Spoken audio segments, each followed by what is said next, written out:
Ladies and gentlemen, good morning and welcome to the beautiful bowling plaza here at South Point. I'm Nicholas Sorsa, one of the directors of the Amateur Bowlers Tour out of Denver. I'm here today to go through the senior side event semifinals here at the bowling plaza. We have 41 semifinalists for our senior event today. That's bowlers 50 and over from all across the country. Seniors, while we're waiting, just a little inside here. And we're waiting for two people to check in, and then we're gonna start. This is a beat the board format. That means everybody on the floor today is gonna bowl 3 games. And then basically it's leader after 3 games is a winner, and so on all the way down. While this is going on, our next qualifying for our open scratch event will be to their left. And then behind us on lanes 1 through 30, we're going to have our national finals qualifying squads. We have 6 of those left today. 4 scratch qualifying squads today. And later on this evening, we'll also have our ladies only side event finals. And again, that will be a beat the board format also.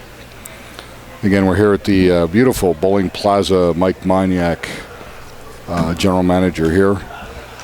Beautiful facility. You'll have the ladies here next year, 2016. The men will follow, or the USBC Open Championships 2017. Just a few minutes and we'll get started. We had first event last night. Was pretty exciting. We had 2 gentlemen get lined up on this 41-foot pattern that was developed by ABT and Kegel. Kyle Fujimoto out of Vegas defeated Bobby Crawford out of the San Francisco Bay Area in an exciting match. In that event, we had 33 semifinalists, and that was a survivor format where everybody bowls 1 game, we cut the field in half, bowl another game, cut the field in half, so on and so forth. And again, Kyle Fujimoto out of Vegas was our survivor side event champion. All right, seniors, we're going to bring your lanes in for practice. Looks like practice is just about to start.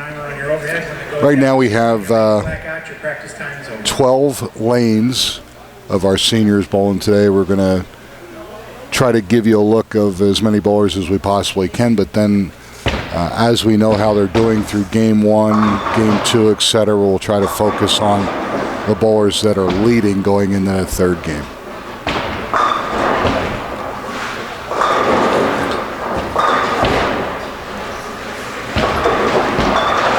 We do have some scheduled events here coming up that you might want to make a note. We have the Southwest Regional, our branches in California, Utah, Colorado. Have a $10,000 regional here first week of June. And then our Summer Nationals, July 16th to the 19th with a $20,000 first place. Top 32 go into single elimination match play. They'll each receive $500. That's being sponsored by Storm and 900 Global. We do have packages for our members, and if they do bowl 4 squads, they're going to get the new 900 Global Dream Big bowling ball. And then our Fall Nationals, which will be here October 8th to the 11th with a $30,000 first place. But in that event, top 32. If you do make the single elimination match play in the top 32, you're guaranteed a minimum of $1,000. So we do have some big events coming up. If you're again currently not an ABT member for these tournaments, if you wish to join, you can still join it as a national member. You want further information on the Amateur Bowlers Tour, you don't have one close to where you're at, you can jump on your computer, go to abtbowling.com, click into the info on the webpage, and we'll get you going.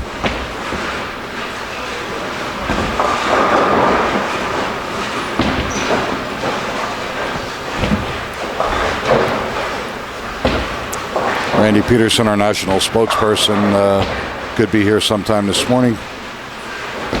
If so, he'll jump in and he'll give you some insights.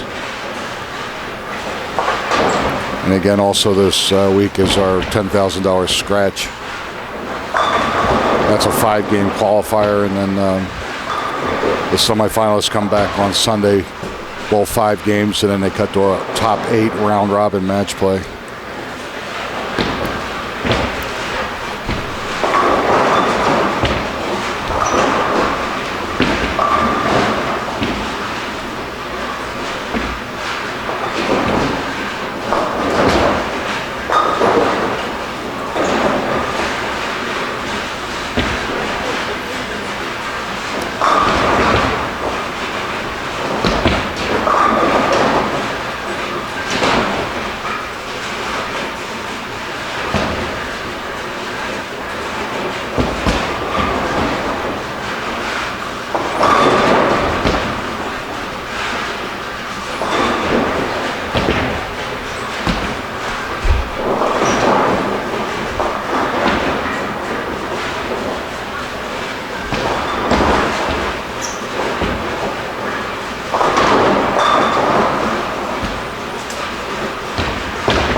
St. Henry Murphy's finally made it. Looks like we're still missing 2 players. One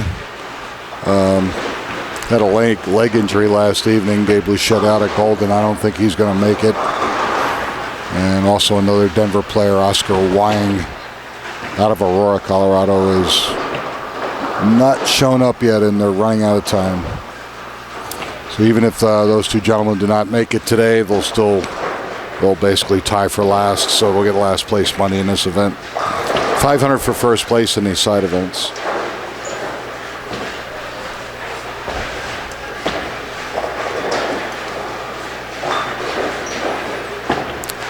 You might see a couple people out there that you saw last night bowling the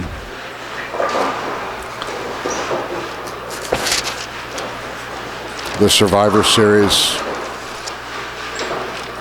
Although he's not participating, see Bobby Crawford in front of you on lanes 57 and 58. Watching his NorCal, Northern California bowlers participate.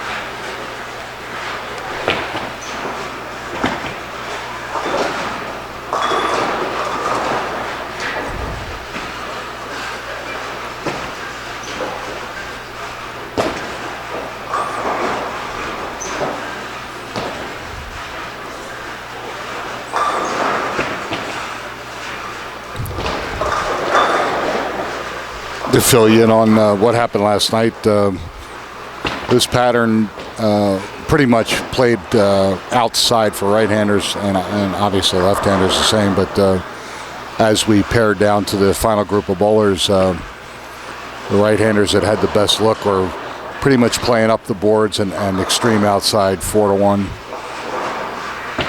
There was also a look inside, but the carry factor was significantly different. Kyle Fujimoto here in the Vegas branch was playing right up the ditch, had a fantastic look, had room, and made the most of it, threw the ball very well.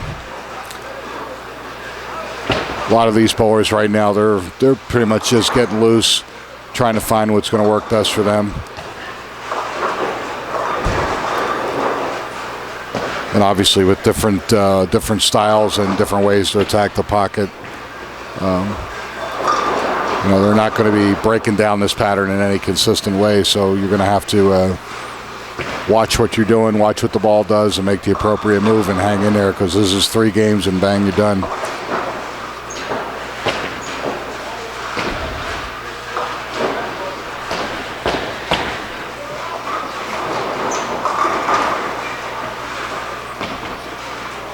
Okay, practice is over.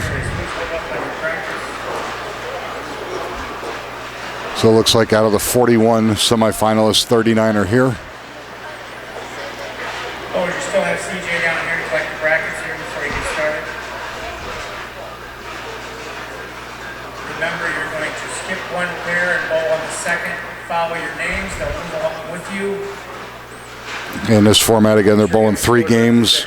They'll be skipping 1 pair after each game. So 49 and 50, they'll go to 53 and 54, and then end up on 57 and 58. And we're just about ready to get underway. Try to give you the top 3 to 5 bowlers after each game as far as how they're doing, and we'll try to zoom in on them or give them a little bit more attention to see how they're doing through this 3-game format. In lane 55, you have Pam Feger. Pam originally from Chicago, now residing in Dallas, and helps Jason Langtree down there as a floor director with the Dallas-Fort Worth branch. Ooh, good shot on lane number 60 by Larry Pringle. Eldon Pierce out of Salt Lake on lanes 57. And it's going to be close. And he carries the 7 out. Down on lane 51, we got Tony Ritchie out of Colorado Springs.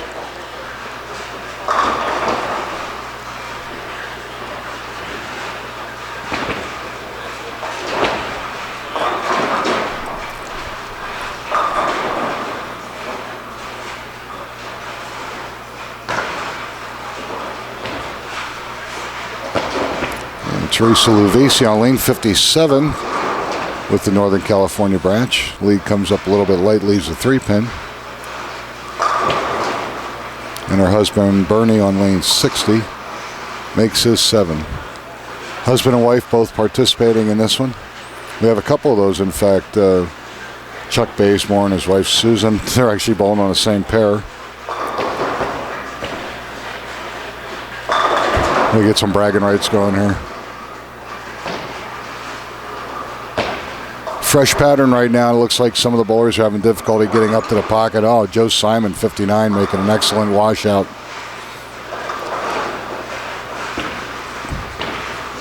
Greg Newer on lane 60. Comes up late mixer, doesn't carry out the 7.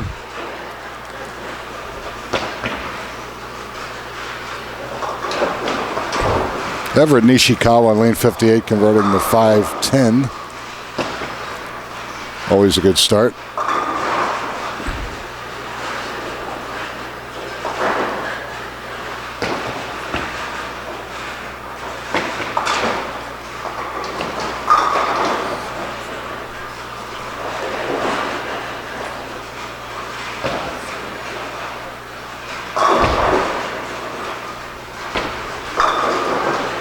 Again, our national director, Myron Mitchell, out of Salt Lake City, Utah, has put a nice package for the next couple of years here at the bowling plaza at South Point with Mike Moniak.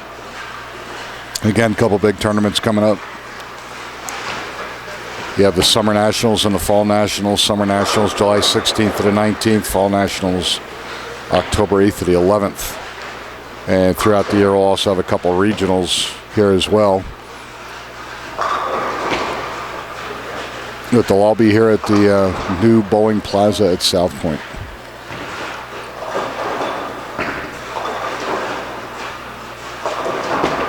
Oh, light mixer by Jeffrey Tano.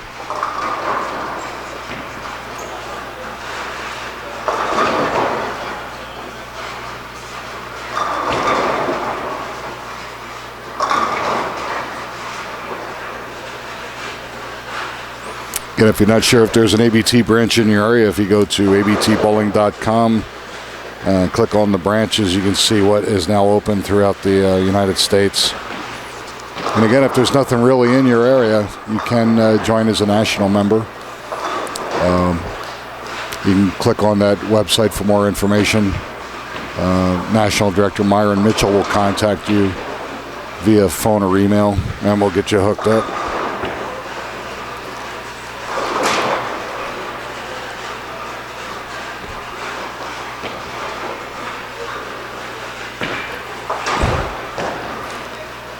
This 3-game format will take a little while because we, for the most part, have 7 bowlers on a pair, bowling 3 games.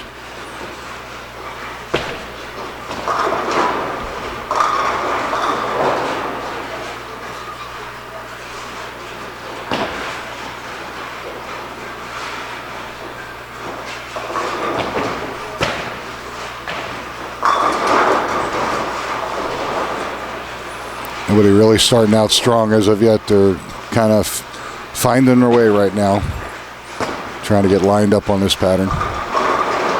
41-foot pattern.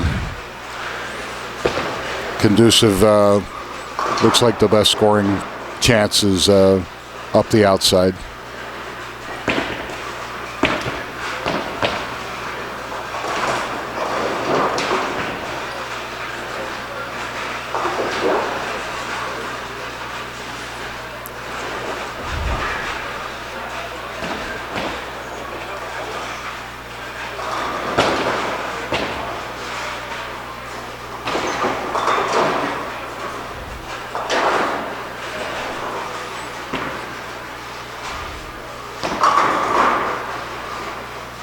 Greg Newer on 59. That was a good shot.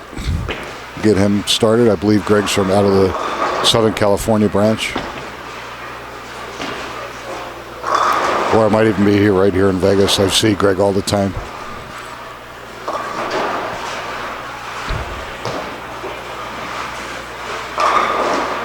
And Terry Sexton out of the Bay on 57. Left-hander leaves herself the 1-2-10. Ooh, good tap out. Lane 59 by Jim Darby, giving him an open double. I think it's the first double we've seen so far today. Nope, Chuck Bazemore down on lanes 51 and 52. Started out with the first two. Chuck out of Denver. Retired Denver employee with the city and county.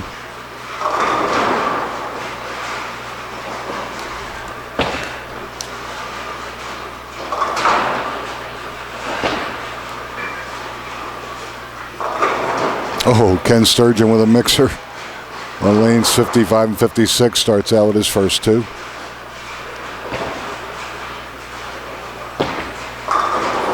Bam Figure right next to him. Finally gets a mark under a belt. Went open, split, open strike.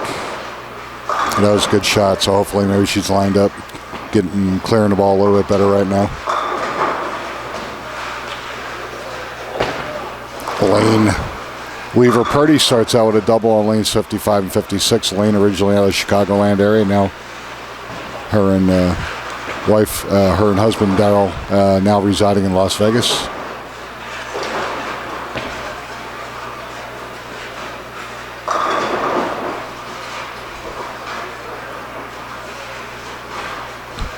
Okay, Eldon Pierce getting ready to bowl on lane 57. Might have grabbed it a little bit, but it holds pocket and gives himself 3 closed frames. Strike, spare, strike out of the gate. Myron Mitchell coming through.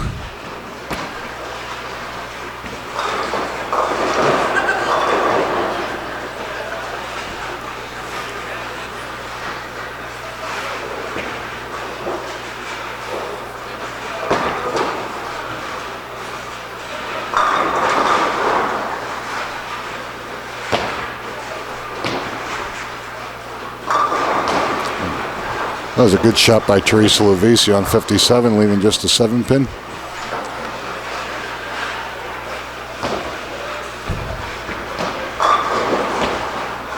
Chuck Bazemore starts out with the first 3-bagger, I believe. Yep. So Chuck's on an early roll.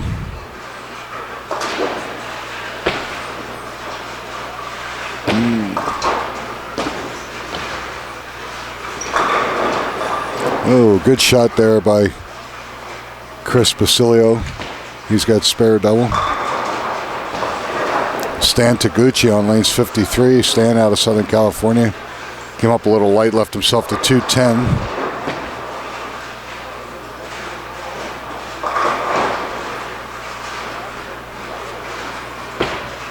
And of course, Randy Peterson's favorite bowler, Kay Johnson, down lanes 57 and 58. Kay gave it a shot last night, made it through a couple rounds of the Survivor Series. Went down into the quarterfinals. She started out with a double. She had a double 7 count. Left herself to 1-2-4, a little bit late on her 3rd shot.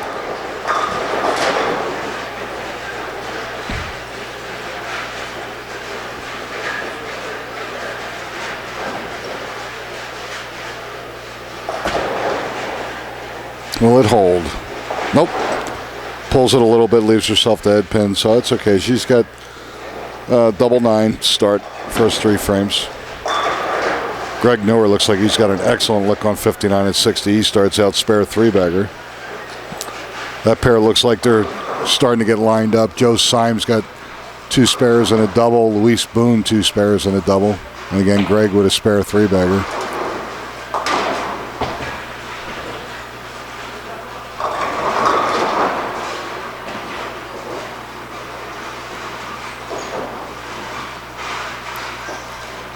Larry Pringle's doing the Dutch 200 on 59 and 60. He's got strike, spare, strike, spare, strike.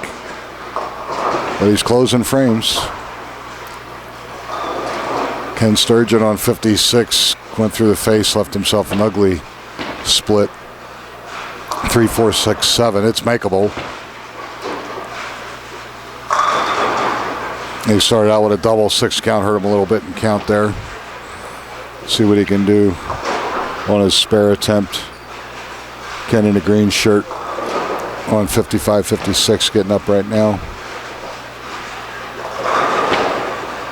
Ooh, Lane Purdy crosses over high, but carries. She's got the first 3 on 55. Oh, all right, Ken got 2.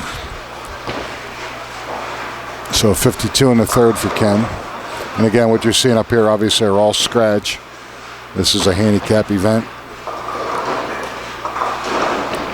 As the bowlers finish up their first game, we'll get an update on their scores with handicap and try to let you know who's doing what as quickly as we can. Actually, Scott Sledgester, our producer, is doing pretty good considering he has no coffee in Vegas for the first time in quite a while, where sleep is not an issue.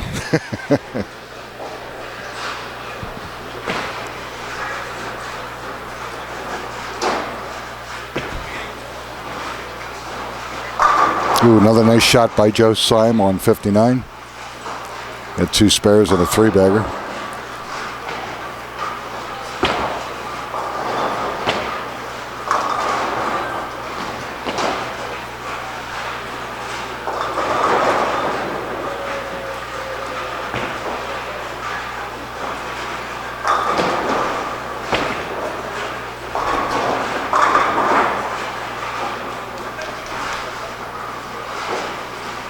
Hey guys, on 59 and 60, you're having some fun. Joe Syme, Luis Boone, Bernie Luvisi, Greg Newer, all, even Larry Pringle, throwing the ball very, very well. Everett Nishikawa on lane 57, nice shot.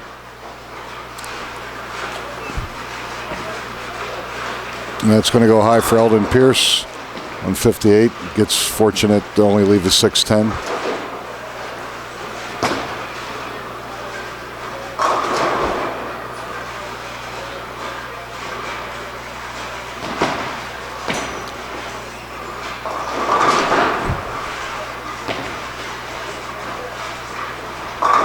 Oh, nice shot there by Terry Sexton.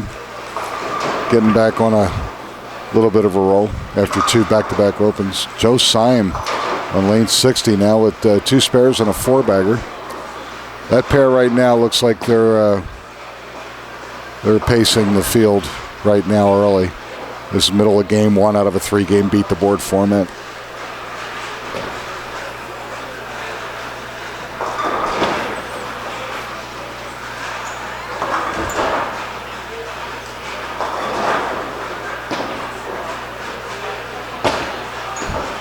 Ooh, Ken Sturgeon on 55 slides by a 2-pin. That's going to hurt. Pretty much takes out his double that he started with right out of the gate. Ooh, good shot by Jeffrey Tano on lane 56. Bernie Levisi on 59. Ugly washout. 1, 2, 4, 6, 10.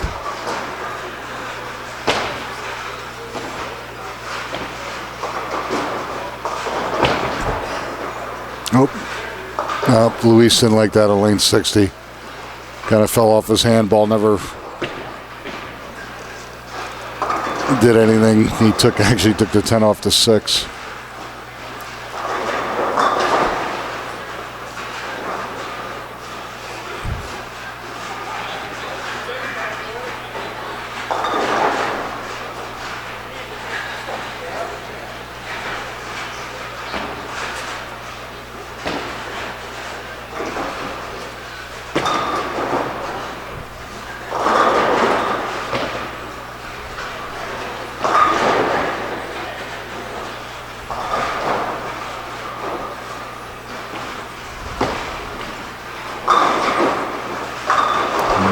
Peterson on lane 57 crossed over but carried. Larry Pringle on lane 60. Nice shot. He's still on that Dutch 200 pace. Ooh, Greg Noor. Flat 10. Ends a streak of 4 in a row.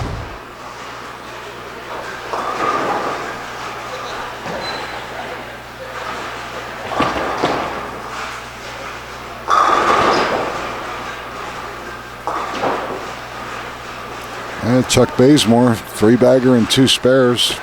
Good start for Chuck.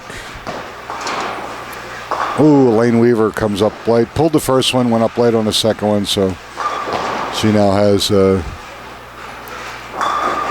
front 3, but then an open.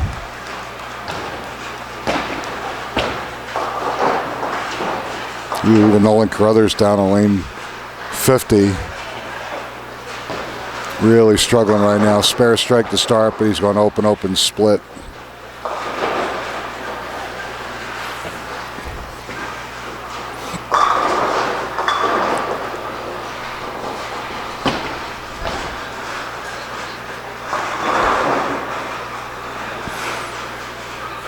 Greg Noor on lane 60. Let's see if he can get back on that strike train. Nice reaction. Good shot. Spare 4-bagger, spare strike.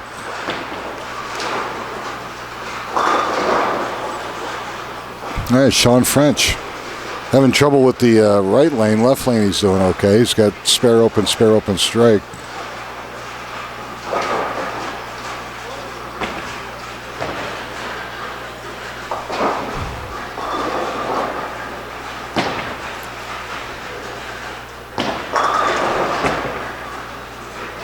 Rich Harada doing okay to start. Strike, spare, open. Then he comes back with a double. So Rich is hanging in there. Rich out of the Bay Area.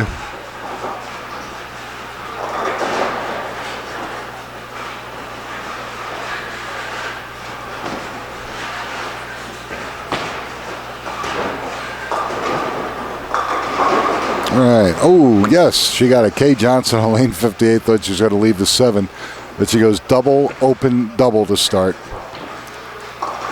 Kay's very tough.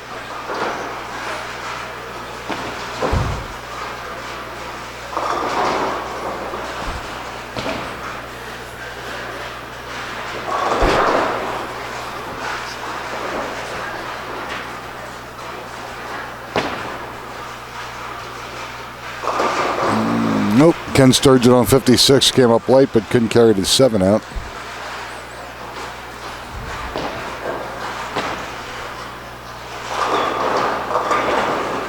Ooh. Everett Nishikawa on 58 came up late, but left a 4-5. Couldn't get any help off the wall. And Joe Syme right next to him trying to convert to 2-4-10. Ooh, that was fairly close. That ends his streak of 4 in a row.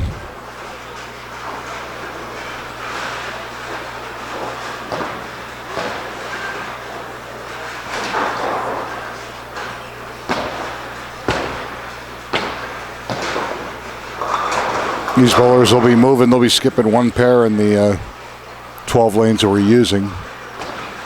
So after this game finishes, you'll see bowlers move over and you get a chance to get a better look at some of them.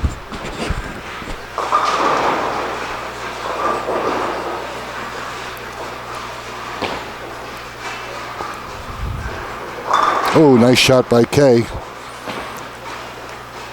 Double open 3-bagger. Here she comes.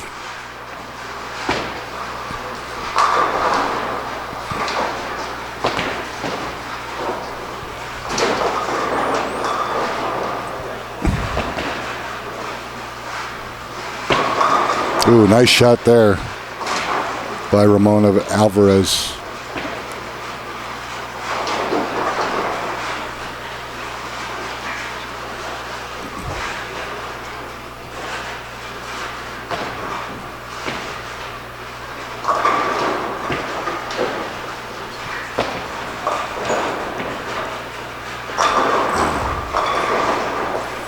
Joe Simon 50 or lane 60 looks like he's kind of fallen off the track here a little bit after starting out with 2 spares on a 4-bagger. Left a split frame 7, and now he left himself a washout frame 8. 1, 2, 8, 10. But he makes it. Excellent.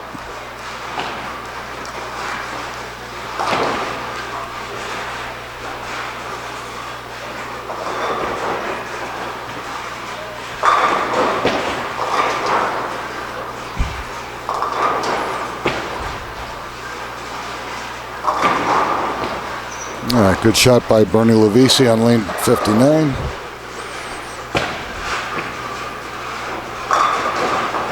Oh. Chris Basilio takes a 10 off the 6. Ball would not quite finish.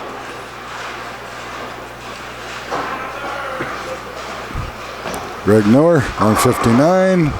Wow. Fortunate just to leave 7. Looked like he was going to leave a 7-10. Fortunately, only leave 10 pin.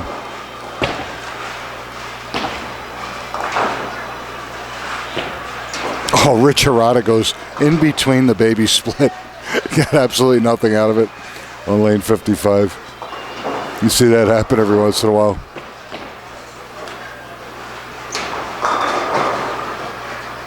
Greg Noor still clean. He's on a 220 pace on lanes 59 and 60.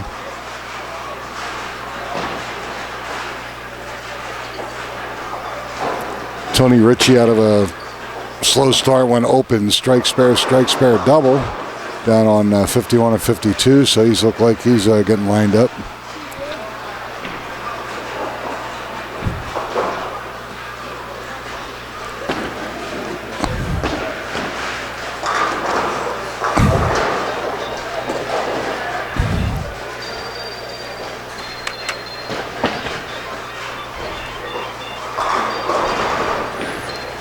Jason Langtree will be joining me shortly. See if we can get him a headset that works.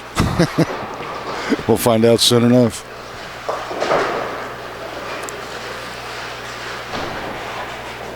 We'll get you hooked up.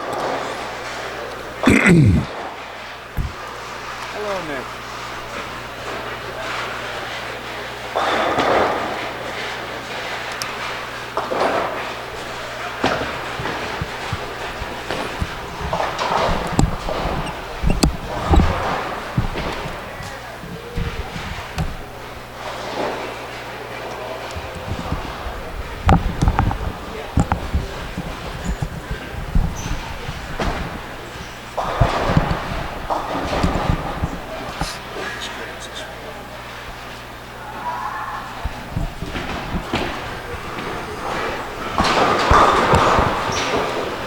Now let's see if we got you now, buddy.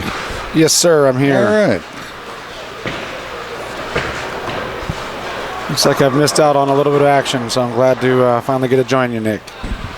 Yeah, some of the guys have started out really good. Some of the guys we saw last night, Greg Noor down on 59 and 60, throwing a really nice ball. Joe Stein started out great, and he's kind of struggling right now to try and close out game 1. I told the viewers at home how this format is. It's a basically 3-game beat the board, and we'll try to focus in on the players that are doing well as they go through the first and second game. Excellent. 2 guys that make it, and they're both from my branch. Right. Yeah, it's always a great side event here for the seniors. Obviously, all the extra side events that we offer. It's nice to see the great turnout always with our plus 50 bowlers. Tell you right now, the way Kay Johnson's bowling, she's probably made every side event. Yeah, I think she did. She pretty much qualified in everything. And she's got the ladies tonight. Yeah. And she's got the gold tomorrow. So she'll be getting lots of FaceTime with us. We'll be saying her name all day. Especially if Randy has anything to say about it. Right. Ooh. 4-6 on 59 by Luis Boone. He's up and down there. Good shot by Rich Hirata. We like Rich Hirata. We like them all, but our helicopter pilot's doing well. Yes. Brooklyn on 60 from Jim Darby. Bulls out of the Montana branch. Little shout out to Townsend where he lives. Why not? Kay goes right through the face. She's got double open four-bagger. Absolutely enjoys this game, I tell you. Yeah, that smile on her face is indication of that.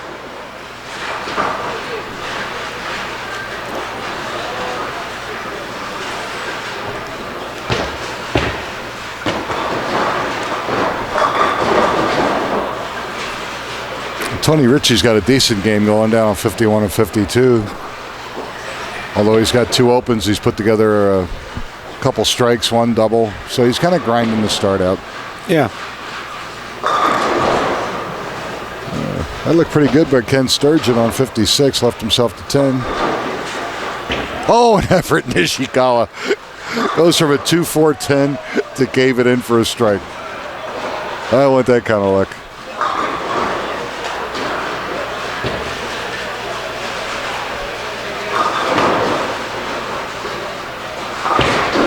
Nice spare there by Sean French on 57. Textbook.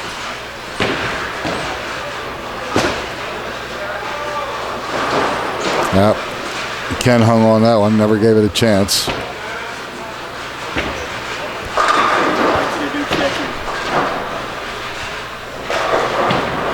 Well, it looks like I'm going to have a bit of a short stay. Got some check-in to go take care of for the 11 o'clock squad that's coming up. Yeah, we got a lot of stuff going on today. Of course, this is, like in the, what do they say about the Masters? It's, can't remember what they call Saturday of the tournament. But whether I've got to step it up a notch, they've made the cut, but now let's see what you can do. We're getting down to that point here. We got 6 qualifying squads left today for the national singles. 4 qualifying squads for the scratch, which is, I believe, what you're going to be helping out with shortly. Yeah. And then obviously our 50 and over beat the board event that we're watching right now. So we got a lot of stuff going on. Ooh, Stan Taguchi, nice shot, lane 53.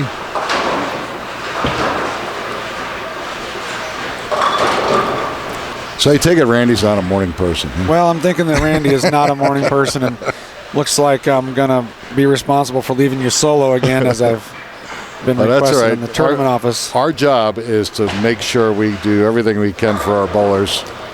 That's right. And we do what we got to do. Yeah. So hopefully I'll be able to come and join you again, maybe in a later telecast, or maybe even catch the tail end of this. So keep up the great work, Nick, and we'll see you soon. All right, do what you got to do, Jason. Jason Langtree again, ladies and gentlemen, our regional manager, oversees a number of franchises across the country.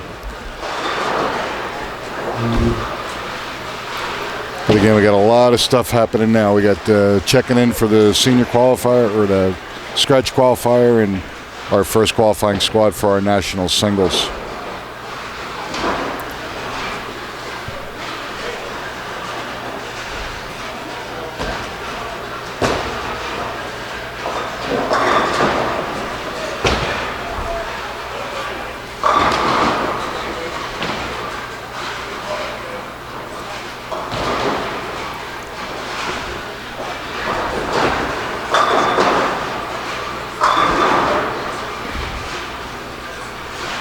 Boy, Greg Newer is doing well on 59. He's pretty much hit the pocket every shot. He could go spare strike for 227. One of our higher average players, but still, it's a great start in a 3-game format if you can come out with a clean 220.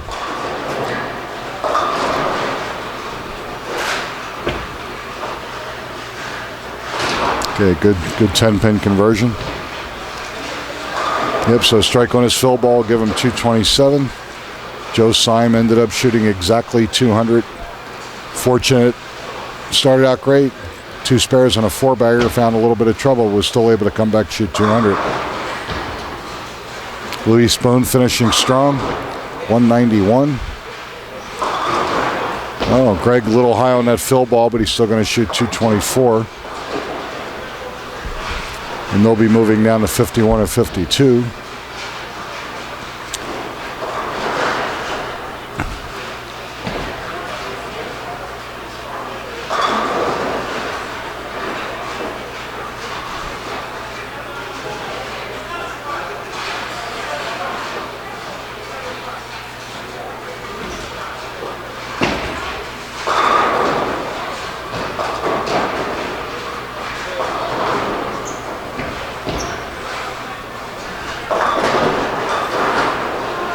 Okay, so 59 and 60 is finished, and our other pair is just finishing up, and they're going to be moving after game one. Try to update you on who's leading.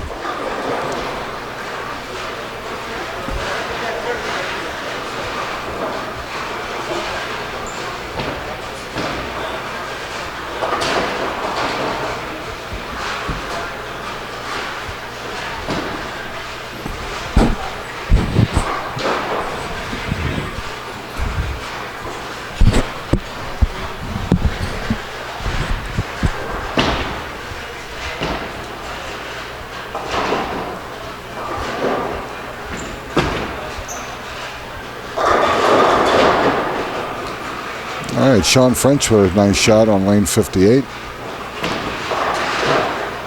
Same as Elaine Weaver Purdy right next to him on lane 56. Not many big scores so far.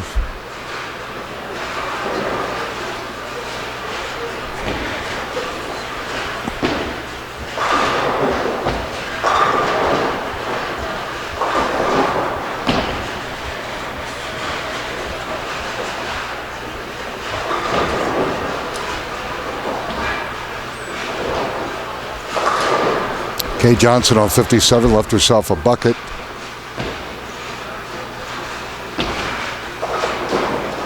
Looks pretty good. No, just never got there. Takes out the 4-8, giving her 167 in the eighth, but she's still in excellent shape. 167 scratch with 2 frames to go. We had Ralph Pruitt down on 51 and 52, shoot 211 scratch. It's about 30, almost 40 pins over his average, so a good start for Ralph. Ann McGee, 163, right around her average. And originally out of the Denver branch, now living in Las Vegas.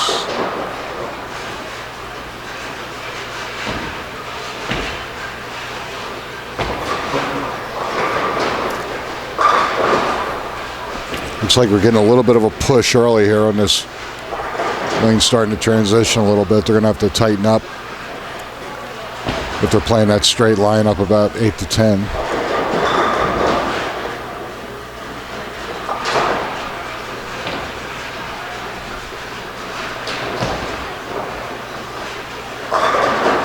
Ooh, Chuck Bazemore comes on late but leaves a 5-7.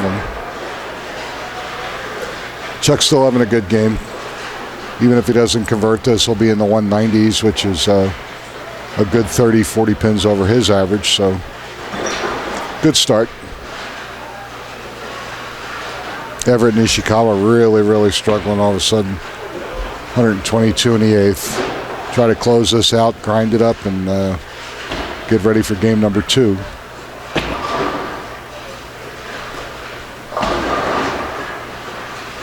Kay comes up late again, leaves herself the 4-7-8.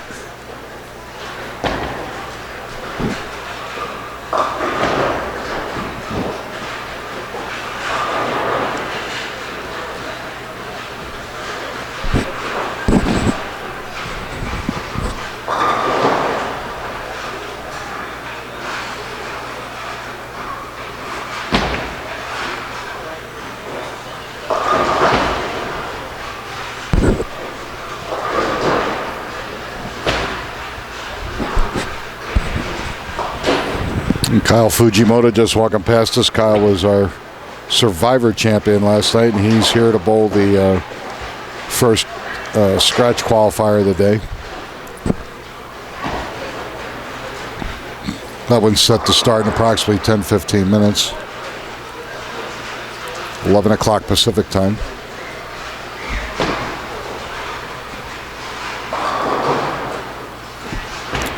No deuces on 53 and 54.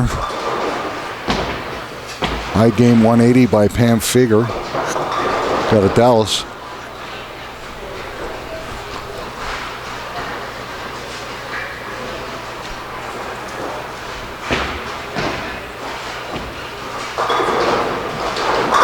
Eldon Pierce, nice shot on lane 57. He's putting it together toward the end here. He get finished strong with a good game. Give him an early start.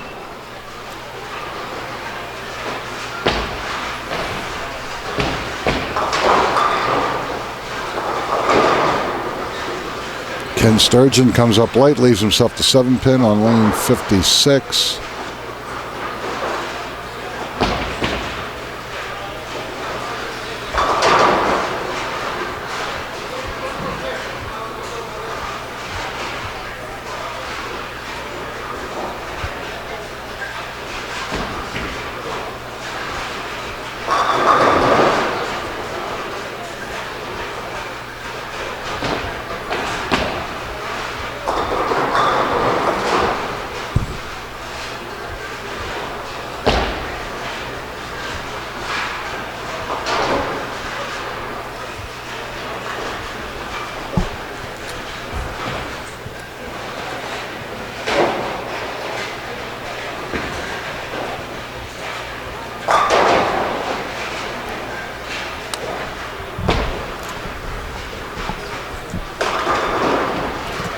Terry Sexton comes up a little high on lane 58. Fortunate just to leave a 4-7.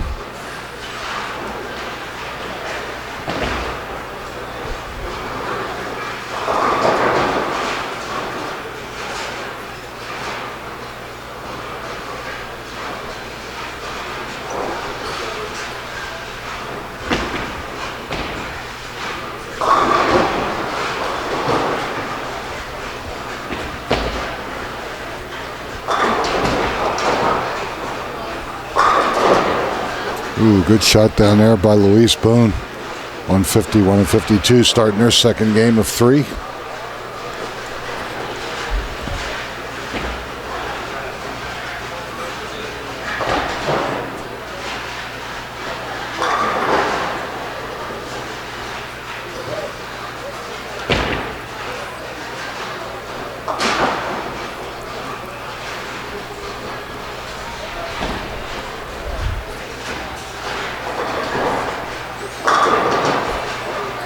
Good shot there by Ed Santos on lane 55. He's going to have himself a good game to start. He's able to put together, other than one open, he's got one double, and he could finish out the 10th frame and end up shooting 204. Ooh, Eldon Pierce, good shot on lane 58. Tried to extend that 3-bagger, but couldn't, but he's going to shoot 218 with a spare strike on his fill ball.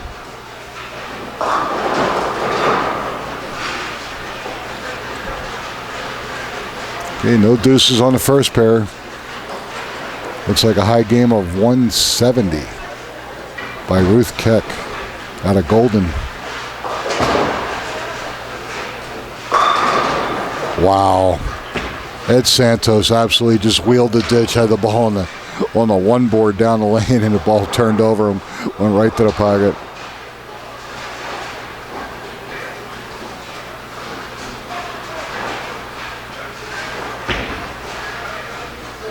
I take that back. That was Chris Basilio next to him. Yeah, Chris could turkey in the 10th, give himself 180.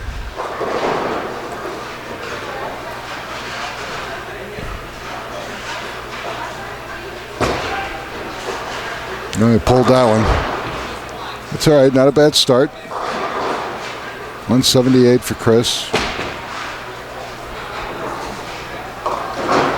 Oh, Eldon Pierce went 9 out in the 10th frame and give himself 207.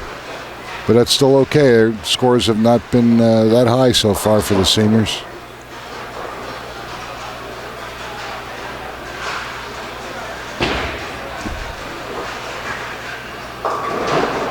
Got Jeffrey Tano finishing up here on lane 56. Can shoot 191 if he turkeys in the 10th.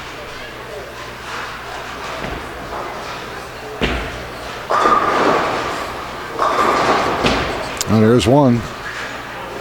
Ooh, Teresa Lavisi almost converted to 3.67, but she's going to end up with a 132.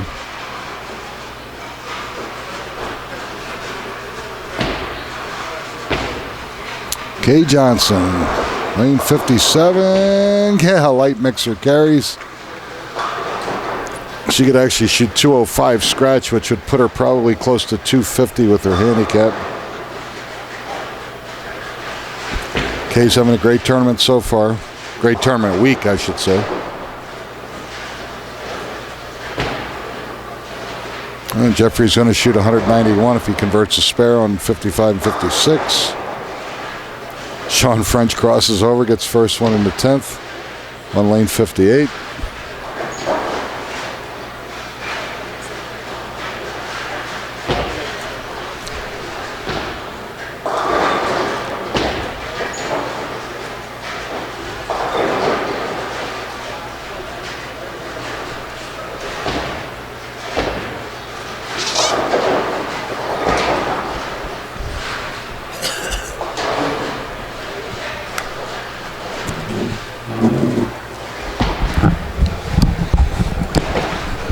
All right, as we're finishing game one, I'm joined by PBA Hall of Famer and our national spokesperson, Randy Peterson. Randy, good morning. Good morning, Nick. How you feeling today, buddy? Look like you're getting over this. It was a little rough this morning. Felt kind of tired and run down. Shoved a vacuum in my face and tried to suck all the poison out. How'd that go for you? Yeah, it was good. Talk about your Las Vegas wake-up call. There you go. Well, your girl started up pretty good, 193 scratch right out of the gate. You're talking Kay Johnson. Kay Johnson, of course. How about 5 games last night, comes back, and she's bowling again this morning? Oh, yeah, it's no big deal to her. This is our seniors, Randy. Beat the board format. They're all bowling 3 games and then basically pay that top to bottom.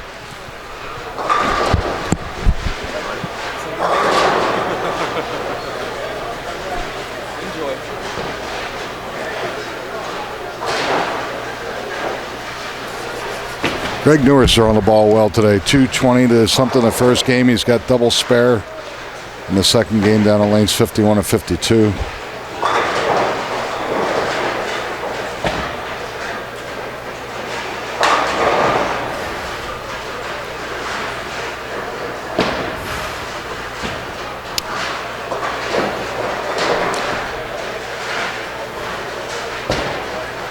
Senior finals? Senior semis, and it's a beat the board format. So we had 41 bowlers qualifying out of the 41. 39 made it today. Unfortunately, Gabe Luchetta popped something in his, hopefully it wasn't a groin or something, but he's having difficulty even walking. I'm hopeful that he could get patched up a little bit because he made it right out of the gate, made most of our qualifiers. So it'd be a little disappointing for Gabe if he actually can't finish on Sunday. Right. And Oscar Wang didn't make it. Other than that, everybody else is here. 39 out of the 41 are participating right now. Nice shot by Everett Nishikawa, but he really grinded midway through that game, only shooting 151. Not like him. No. You got a scratch qualifier getting ready to start? Yes, and well, any minute. Scheduled to start at 11. We're about 5 minutes away from that. Had some good scores in that scratch qualifier last night while we were doing the telecast. Guys shot some pretty big games. Looked like a couple of local boys came in and whacked it. Yep.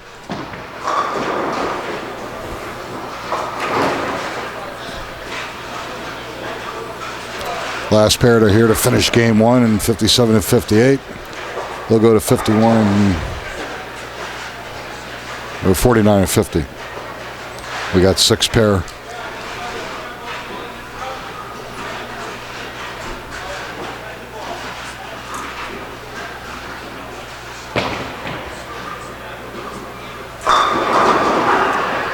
So how'd you like that suite? Sweet. I knew you were going to say that. It's nice. Yeah, I haven't seen the suites here at they're South nice. Point, but even the regular rooms are awesome. Yeah. This place gets so much action with the equestrian center and the bowling plaza. South Point does a great job of booking events. Yeah, the last time we were in February, that they're like the World Championships for archery. Yep. That was pretty impressive. One year here, I did the World Series of Bowling. At the same time, they had the National Indian Rodeo Finals and a gun show. Oh, my God. Talk about a bad mix. Bowlers, guns, bows and arrows, and a rodeo. Yeah, there you go. Wow. Not good. I'm surprised he got out. Let me just say this. It was quite interesting couple of days. It was, and it seems like every time I'm here at South Point, this place is always packed, always real busy. Yeah. And that's, Michael Gahn and his crew, his staff, of constantly reinventing the wheel and coming up with ways to book his hotel. Place. Yeah. I heard something like it was the largest. It's the largest stables in the world. I think they can house something like 1,200 horses at one time. It may be more than that, maybe 18. I don't know the exact number. I'll look it up online. Wow. But it's an incredible equestrian center. Yeah, downstairs here below us we have their practice facility for the equestrian events, and then obviously their main arena is right next to us. But yeah, you're right. Every time we're in town, this place is packed with stuff going on. Credit to their marketing people and getting everything lined up.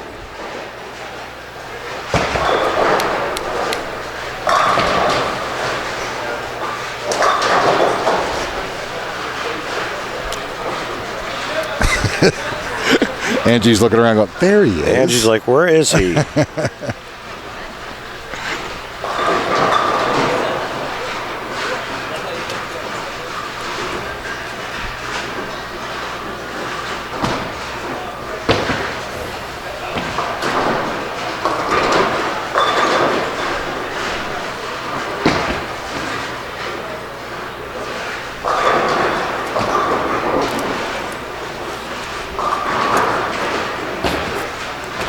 Greg Newer is really trying to stake a name for himself right here. He's got double spare double after 220 clean to start.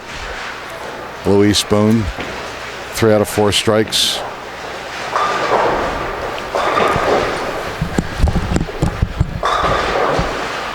Hey. Hello?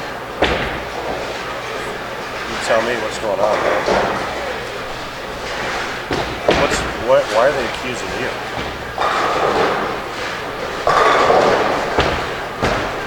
That they what? So because you were down there, now all of a sudden you're a vandalist? You're vandalizing stuff?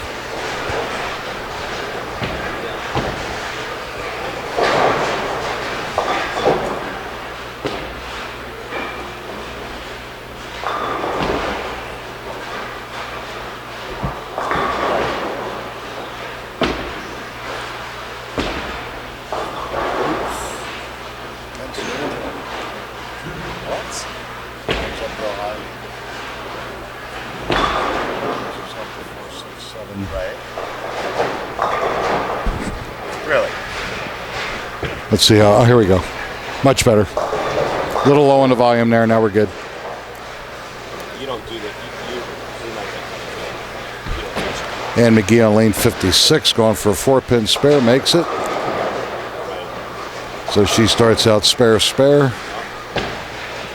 have to explain your side to her and see what her response is. And then you'll need to call me and text me and let me know what happens.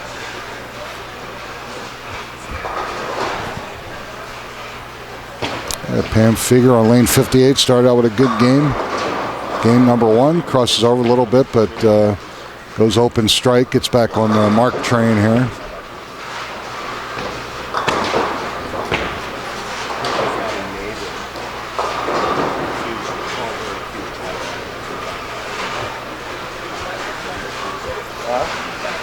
There's a piece of wood All right, nice shot Maybe came up by Ramon Alvarez on lane 59. on the roof so no one can step on it, and she's accusing him of that.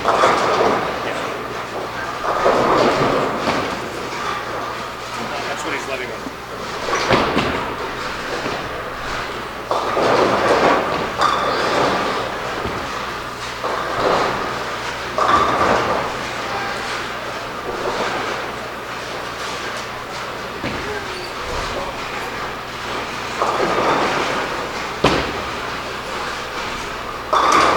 Oh, nice shot by Chris Basilio. He's liking that outside. That seems to be the place to play on lanes 59 and 60. Starts out with the first two. Chuck Bazemore on 57, starting game 2. Leaves himself to 5-9.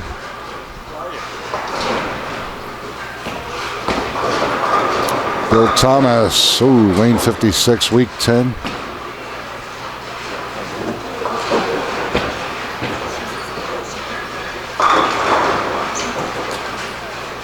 It's like Luis Spoon and Greg Newer down on 51 and 52 are lined up pretty well. Both have double spare double. Both bowlers shot well the first game, so they got to be your early favorites in this 50 and older senior semifinal. Beat the board event.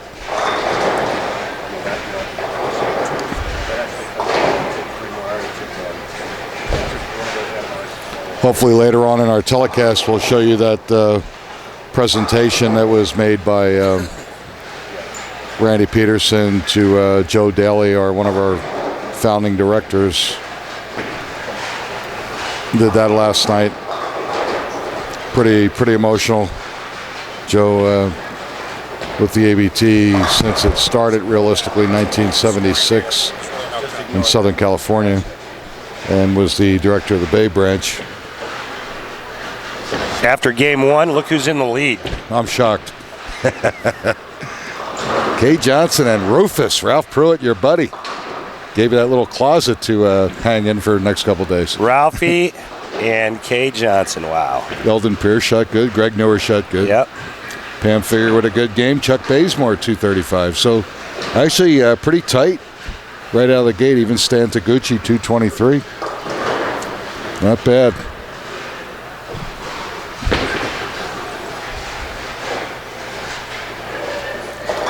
So Randy is here, Scott, showing off his the Peterson line of his bowling My new apparel. jersey. Yeah. Goes really nice with the gray slacks, just so you know. Yeah, you fit right in on a golf course.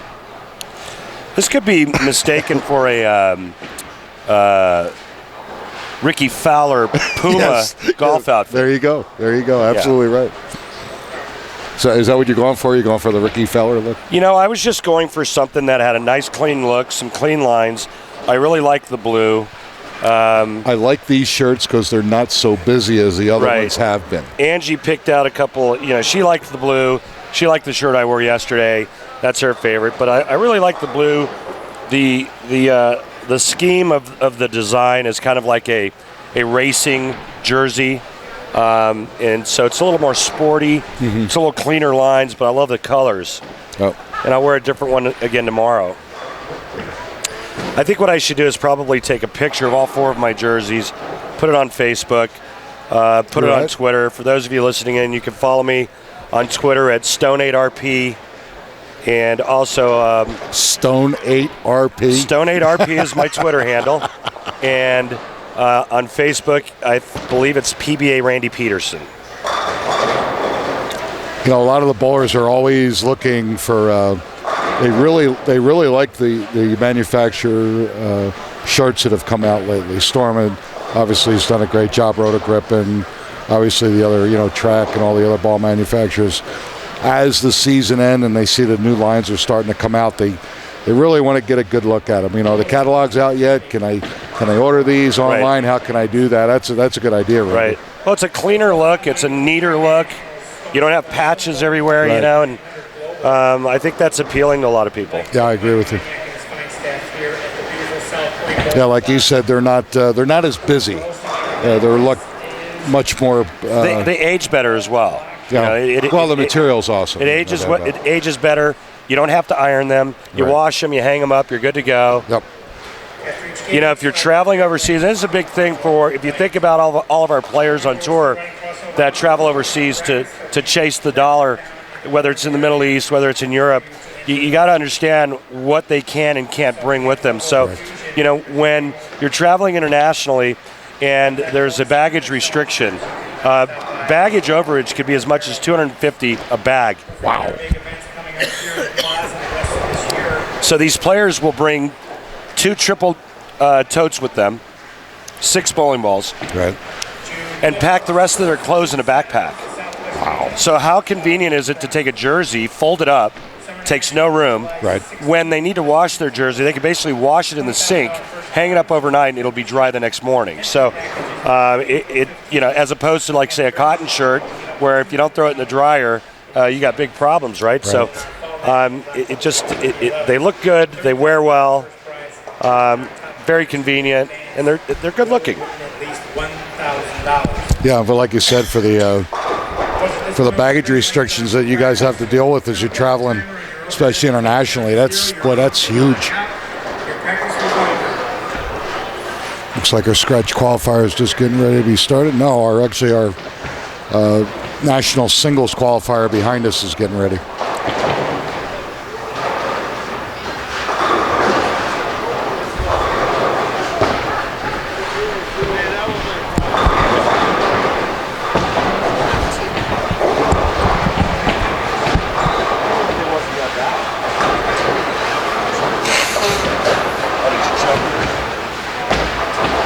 We're about halfway through this, ladies and gentlemen.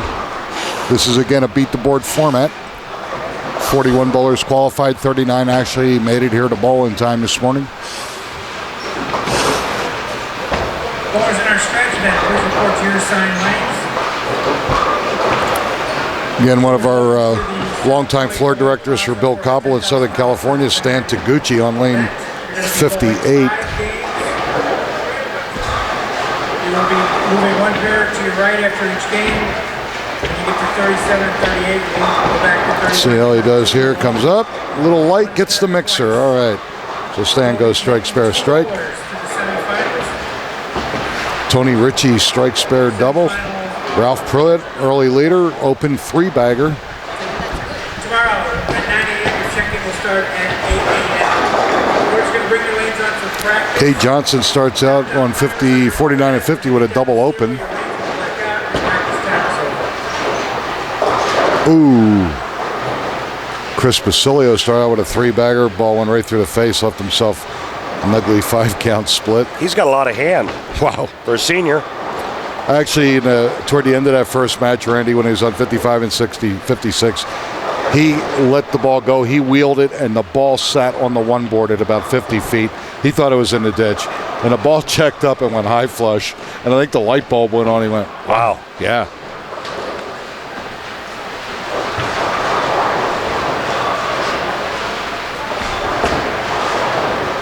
Will it finish? Ooh, that was pretty close. Holy 4 out cow. of 5, yeah. Only left the 4-pin. That was a pretty good effort.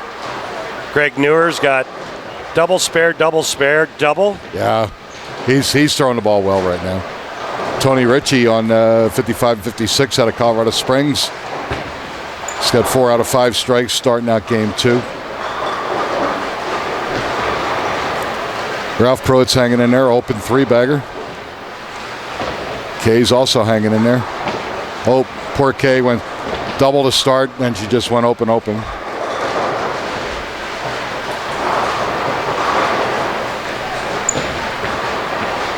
Oh, Jimmy Waters, no, that's not going to hurt him. 57. Never got through that ball. That ball went right in the ditch.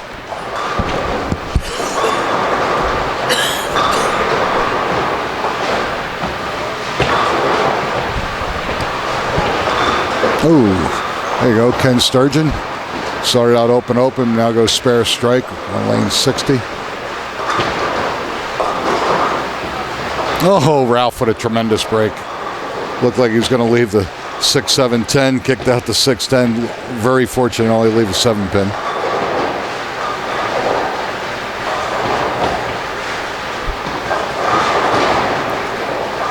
So what's up for you in the next couple weeks or months, Randy? The senior tour is starting up again. Well, the senior tour started, but I'm not gonna bowl anything for a bit. I've got the Storm annual sales meeting coming up in a couple of weeks.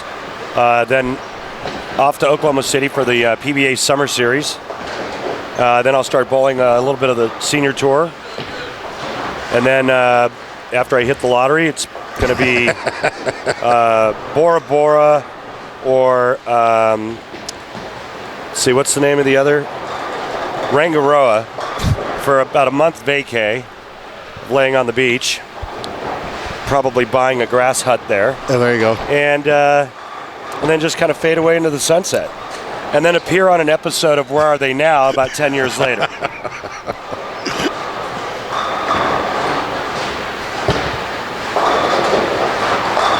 Yeah, right now those grass huts is it's a seller's market, so you know. Yeah. Wonder what you can get one of those for. I always wanted to go there and stay in one of those huts that's on the water with the glass floors. You can just basically see right down into the water. I think that's the coolest thing ever. Wow. I mean, you're literally living right above the ocean, like, you know, maybe off of the water, 5 or 6, 7 feet. You know.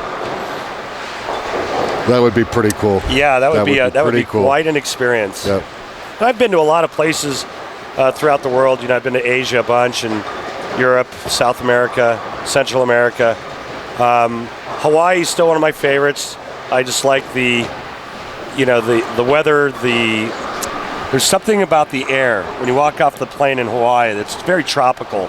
So I like anything that's real tropical, and so it's definitely a place where I would like to go. I think I'd take Angie with me over to Rangaroa. We could hang out for a couple weeks.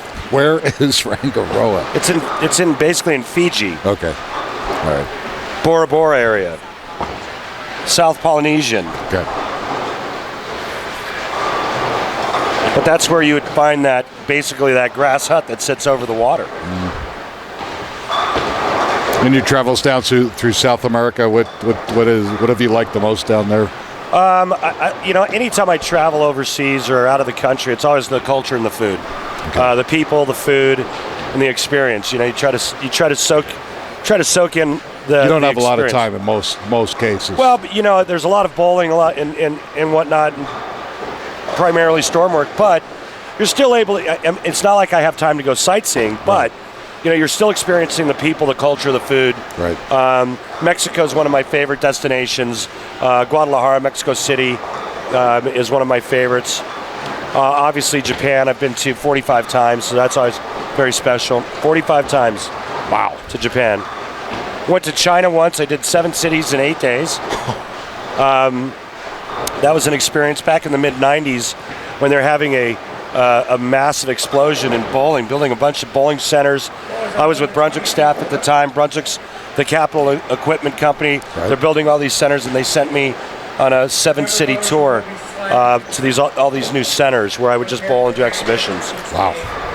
Please have the floor director check your score Amazing. before you move on to the next pair. You know, it's funny, years ago when there was a bowling explosion with bowling centers in Japan, and then it almost kind of went to nothing. I mean, it literally just went from couldn't build them fast enough, couldn't put enough lanes in them, couldn't build enough floors. Right. And then proprietors just absolutely died, and now it looks like there's an incredible resurgence again in Japan. Well, and we're starting to see it on the PBA Tour as well. We're seeing some more sponsors getting on board, and we're starting to see a little bit of life. Thank God. And I mean, obviously Tom Clark and the rest of the PBA doing anything and everything they can to sustain life. And we're starting to see some new players coming into our sport. And I think this PBA League Series that we just shot in Portland, Maine, is going to be a huge shot in the arm for us. We're seeing some new sponsors, Wheaties, coming on board. Really? Sponsoring some guys. Because you never miss a day without your Wheaties. Listen, if Wheaties came in as a full-blown sponsor, I'd eat Wheaties every morning. Stretch bowlers on 31 to 38. I don't know. you have a resurgence on a senior tour, you might be on the box. You never know. Well, it would be nice to get the women's tours starting up now, and hopefully that's going to be a success. I hope so. And then if that goes well, PBA tour picks up. We might somewhere down the road in the near future see some senior events televised. Excellent. Pete Weber's got a thing coming up very shortly on ESPN, a 30 for 30 piece. I did a lot of I was in that quite a bit, talking about Pete Weber, and so I can't wait for that piece to come out. And I would love to see that myself. I heard it's fantastic. So, we're working hard. We're trying hard. Tom Clark's working hard. The players themselves are, they're chasing the dollar all over the world. Yeah. And it would be nice to have a bigger tour here so they didn't have to travel as much internationally. But that takes money and sponsors. Yep. And so hopefully, we're turning the corner, and I'm starting to see new sponsors coming in. And hopefully, there's a light at the end of the tunnel. Yeah, it was amazing. I was talking to Paula Vidal when we did the first WBA here in the bowling center, and we were talking that at the time the ladies tour was out almost 10 years, and I couldn't believe it had already been that long. Yep. But they've really worked hard to try to put something together, and I'm really hopeful that the women can get the tour going again. Yeah, it would be nice to see that tour have some success. Great collegiate girls bowling right now. Wow. Absolutely fun to watch. And everything I hear, and I don't have my finger on the pulse of everything in the sport, but, everything I hear is that high school bowling is way up. I'm not sure what the collegiate bowling is doing as far as that level. I came back from Green Bay last year where I did a high school bowling championship state. Okay. There was over 3,000 kids bowling in that tournament. For a state? Over 3,000. Wow. It was incredible. Oh, I tell you what, that makes me feel great. I want, if we don't have the kids, we don't have a future. Right. So that sounds, that's great. I'm real happy to hear that.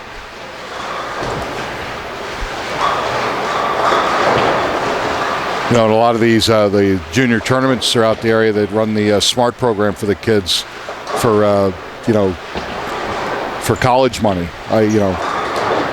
Unbelievable. I could have been a brain surgeon, but didn't have the money. Right. So now I wind up talking to you. Yeah, well, talk about a step down. Absolutely. It's more than a step, I think. Yeah. Yeah, it's a fall off of a mountain.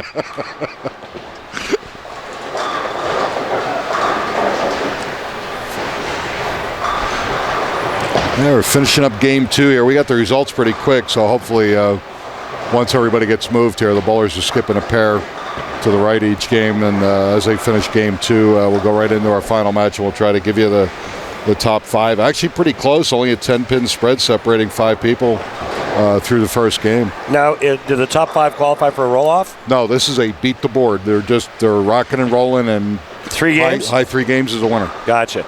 And what's same will be 500. Beautiful. And the same will be tonight when we have the ladies only. Yeah, and I'm not eligible for that. I've heard that. Yeah. Actually, I've seen some of the better women bowl. I don't want to bowl them. A lot of good talent. A lot of good talent here at ABT. A lot of good talent on the ladies tour. Yeah, a lot of good talent on the ladies tour.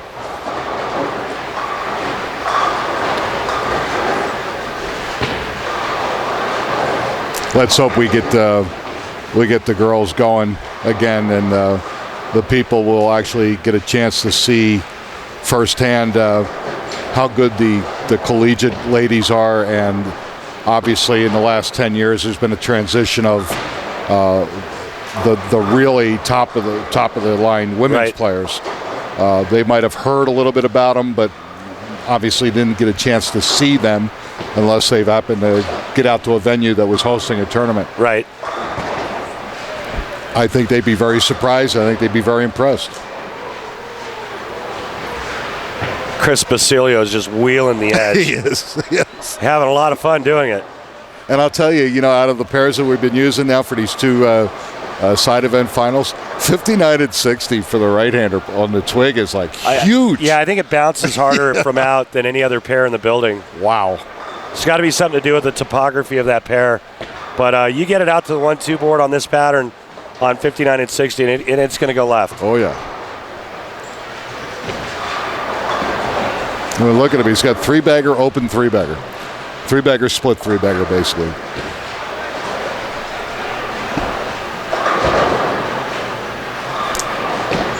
I mean, he shot 202 the first game. That's not bad. I think it's going to be more this game.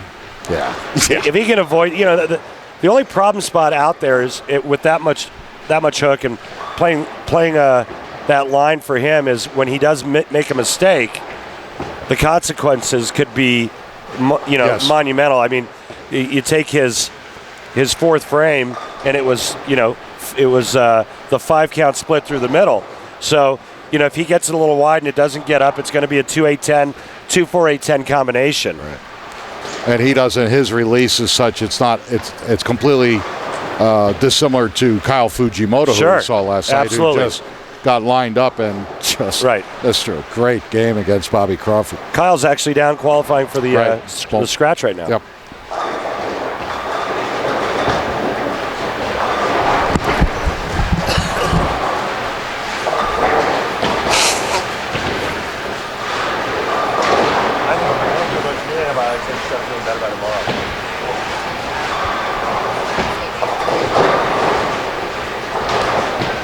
Taking that other one and then taking that.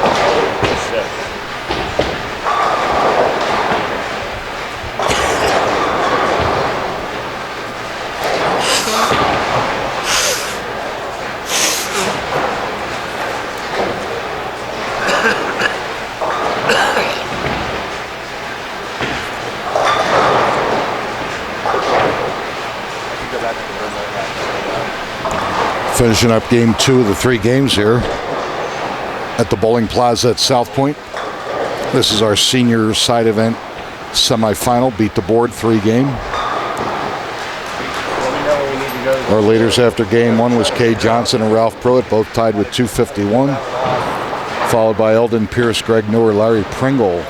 Larry Pringle 5th place, 241. Again, close scores. 10 pins separating the top 5 after the first game.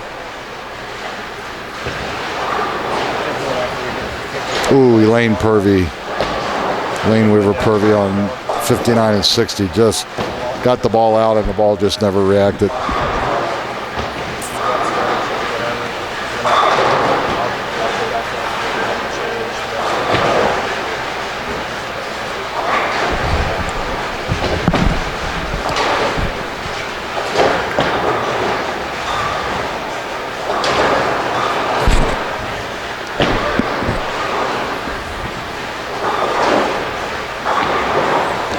Now, Randy, I know some of you guys go out to, and bowl the USBC Nationals. Are you going to get an opportunity to do that this year in El Paso? Not this year, no. I'm not going. I bowled in Reno the last 2 years. Didn't bowl great. Kind of 2-0, 220, but got in a lot of brackets, and with that consistency, I was able to make some decent money in brackets. Good.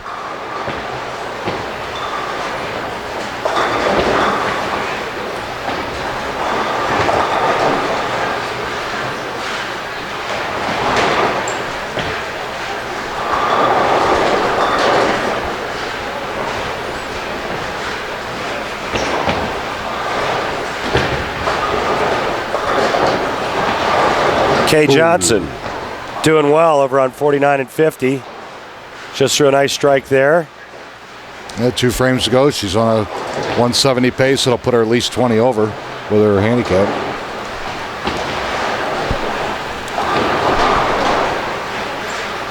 She went double open, 2019, 180 pace. Okay. Oh, yeah, I forget you have to add the 10. You have to add the 10, right. Yep.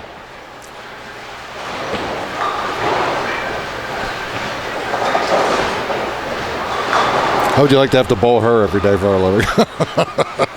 she's sneaky good, and Yes, she is. when she's getting that many pins, Sure. you run the risk of her bowling a clean 180 or 190, and now you're looking at having to shoot 250 to beat her. Yep.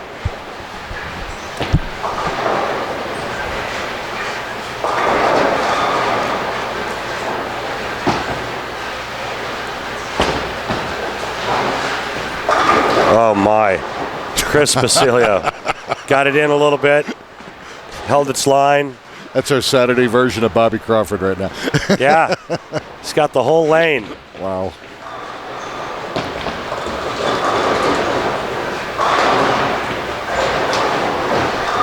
Oh, nice shot by Susan. Ross Kelly on 58. Susan's well over her average already and still has frame to go. That's good.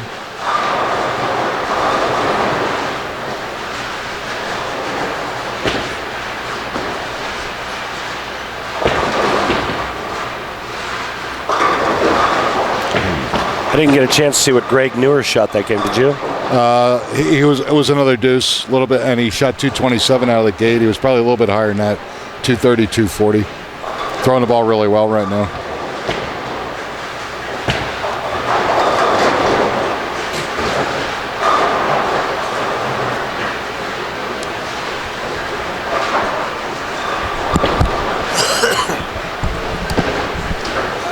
I wonder if I can hit the Wheel of Fortune machine at the 10 million? airport. At the airport on the way out of town for 1.3 million. No, there's one here. It's a 10 million.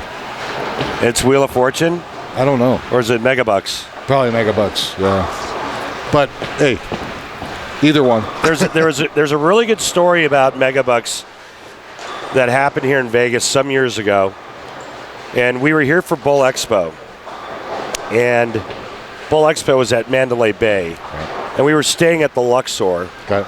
and I was over at, I believe it was Treasure Island or Excalibur. I think maybe Excalibur. Excalibur, Treasure Island's down past.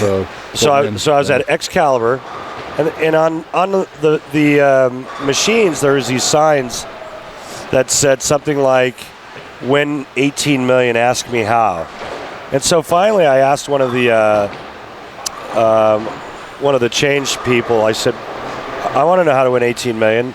And they said, "Well, there was a guy that was playing Megabucks here, and not too, however long ago, and he just got done ordering a Budweiser. The waitress was walking up with his Budweiser. She got to within about 20 feet of him, and he hit the Megabucks for 18 million. He tipped her $5 for the beer. They put him up in the hotel, gave him, I guess, a couple $100,000 to gamble with, and he went on his way. Wasn't a big tipper, didn't really take care of anybody, and so that's why he was really remembered. Come to find out, we were doing another World Series of Bowling show here at South Point, and I was talking to one of the locals who was working on the set, and I was telling him the story, and he goes, "Oh yeah, I know exactly who you're talking about." And he goes, "His name is so-and-so." And I said, "What?" And he goes, "Yeah, he came back about 6 months later. They put him up in his suite, and then found him dead in his suite a couple of days later, and found evidence of cocaine and prostitution." So basically, the guy comes back, and this was a young guy. He was like 24, 25, 26. So, he wins all those millions of dollars, comes back, and ends up dying. Crazy. Yeah. And that was the Megabuck story from just asking, how do I win 18 million? And that's how it all came And out. that's Wow. The one I like, it's not so much, it wasn't that much money, but years ago they had Big Bertha down at the Golden Nugget. The big slot machine Yeah. with the big handle. And there would be lines of people the wanting to play it, with Right. the old coins. Yeah. And I was staying at the Four Queens right across the street that one time, and there was a guy that came in, and he was determined that machine was going to hit, and it was like $1 million. Right. We're talking 20-some years ago. Sure. And his wife would literally feed him on the machine if he had to go to the bathroom, or if he had to, clean his face or whatever, go into the men's room. He'd have, either his wife play it or watch it or whatever, and he would go do his thing. So story has it that he has to go, and he tells his wife, "Okay, go ahead and play it, but play the max. Oh no! Play the max. 3 coins." She didn't play the max. He comes out of the men's room. The lights are going off. Right? He's figuring, "Oh my God, my dream came true. We hit it." She had 1 coin in. He proceeded to walk in and knock her out, punched her out, knocked her out on the floor. So he doesn't win the $1 million. He gets arrested, and they wind up getting divorced over $2. Well, okay, theoretically it was over $2, but what was the difference in the payout between 1 coin and 3 coins? Well, I think it was 1,000 versus $1 million. Yeah, so now we're talking a little bit different number. You're talking $999,000. Oh yeah, Wow. I mean, that was the talk of downtown for probably a year. do you remember the story about the guy that was, I want to say he was a blackjack player at Binion's. Okay. And he won. The guy never lost. And obviously professional gambler, but he it was way before Texas Hold'em was even popular. This guy was a blackjack player. Okay. And he had millions of dollars in the vault at Binion's. And this went on for years. And when I say millions of dollars in the vault, I'm saying, I'm talking this guy $25+ million in the vault at Binion's, playing blackjack. And then one day it started. And he lost, and he lost, and he lost, and he lost, and he lost all of it. And they interviewed the guy. There was a show that they did a piece on him, and they interviewed the guy. He goes, "Hey, yeah, I get it. I lost everything." He says, "But hey, it was fun while it lasted. I got no regrets." Blah blah. I'm thinking to myself, no regrets. I mean, I get it, but couldn't you have stopped at like maybe $6 million? You put it in the bank and you live off the interest for the rest of your life. Right. And the answer to that is no. A gambler cannot. Obviously not. Yep. I heard the same story, but I thought it was craps. And I also heard that at one point he literally had all the high-end chips that the casino had were all his. And, Wow. And Old Man Binion literally called him on the phone and asked him if he could buy some of those chips back because he needed them for the casino. Wow. And I hear now that he's cab driver. Hey, maybe it's the same guy. I thought it was blackjack. But, I mean, that's incredible. The big thing about Binion was he never turned a bet down, Right. no matter what. Right. Which pretty gutsy. Now, let me ask you a question. You know gamblers. You follow, some of the gamblers and some of the big names. If I were to throw a name out, you'd probably know the name. Have you ever heard of the name Dewey Tomko? No, I have not. Wow. Dewey Tomko is actually a member at the club that I belong to back home. Okay. And, Dewey was one of those guys. He made a fortune gambling. And he was one of those guys where he never turned down a bet. And he was known for like going out and playing golf and betting on certain shots. And I'll bet you $5,000 I make this putt, and so on and so forth. He opened up a nice business close to the club back home in Orlando, and he's just a great guy. But one of my co-hosts that I used to work with on the show, his name is Lon McCarron. And Lon McCarron does the World Series of Poker on ESPN. Yes. And Lon knows Dewey Tomko very well. Okay. And Dewey's played in some World Series of Poker events and whatnot. So, but I thought I'd throw that name out and you would know him. He was infamous in the gambling world. Wow. Oh, you know what? I was looking up the Equestrian Center here, trying to find out some numbers. Give me a second. South Point Arena Equestrian Center. Talk about changing gears real quick, going from gambling to horses. Actually, No, it's not. Yeah, they're kind of intertwined. Yeah. See what I can find out here. Pulling up the Equestrian Center. Okay, so it's 500,000 square feet with 4,600 seats and 1,200 stalls. That's unbelievable. 1,200 stalls. Yeah, so now I'm going to Wikipedia because you know that Wikipedia. Just remember this: everything you read on the internet is true. All right. Sure. So we'll go to Okay. Wiki, and there we go. Now I'm going to type in the South Point Equestrian Center.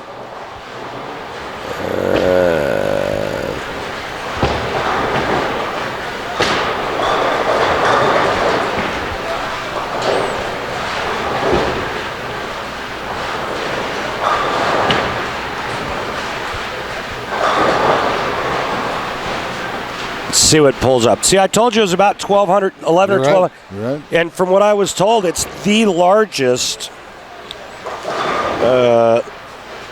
Let's see. South Point Hotel and Casino and Spa came up.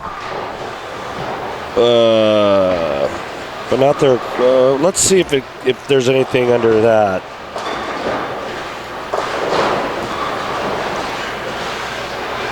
So there's, just so you know, and you know I'm the fountain of useless knowledge. There's 2,163 rooms here. And they're just about full all the time.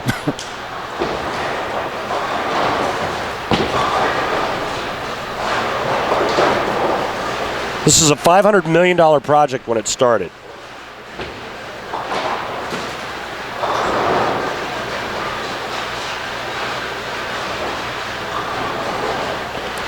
In 2006, Michael Gahn would sell all of his stock back to Boyd Gaming in exchange for full ownership.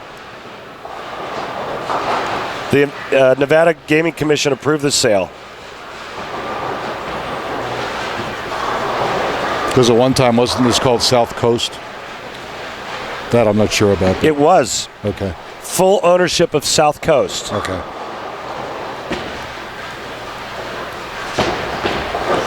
After the deal closed, the South Coast was renamed to South Point.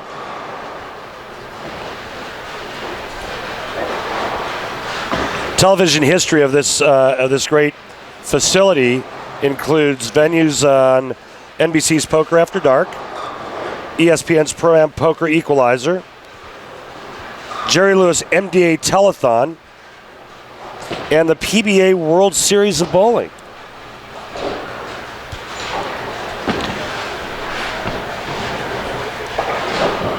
Some of the attractions, again, the Equestrian Center, accommodations for 1,200 horses.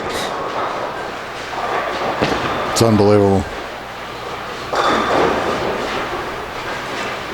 You know, all this talk's made me hungry.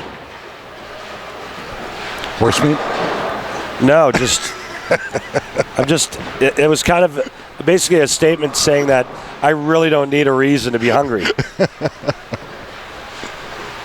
So there you have it. Some interesting facts on this wonderful facility. Mike Moniak, your GM, or basically, I guess he is the, what's his official job title?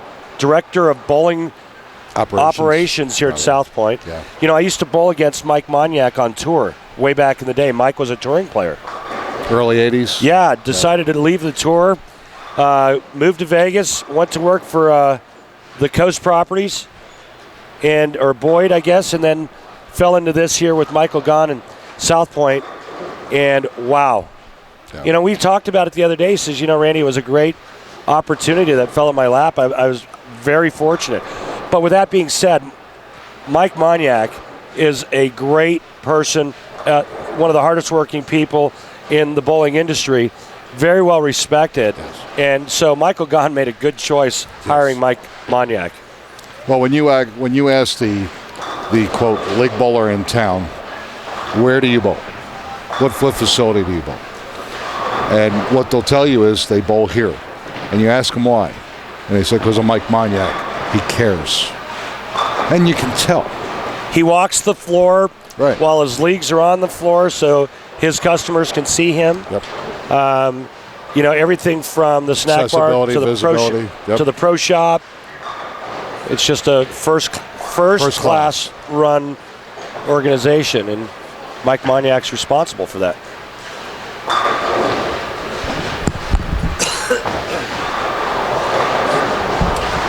I think that's one of the main reasons why ABT moved its venue to here. Mike Moniak was instrumental in making that happen. Yes. Now you've got, because of the new bowling plaza, you've got the USBC Women's Championships coming in 2016. The following year is the USBC Open Championships in 2017. So from 2016 to 2023, you have major events because of Mike Moniak and the South Point Bowling Plaza. Yep. And this August, he's got the military, which is huge. Huge military event here in August. Yep. The mixed, USBC mixed tournament, 2016, 20, and 22. PBA World Series of Bowling back this fall.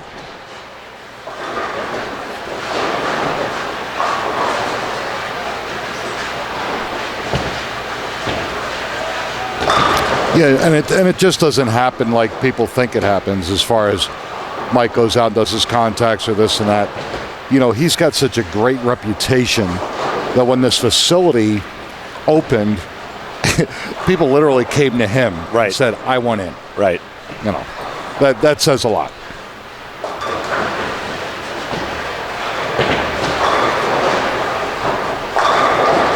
This is the senior finals. Yes, senior finals. And I'm not in their third game. And I'm not bowling.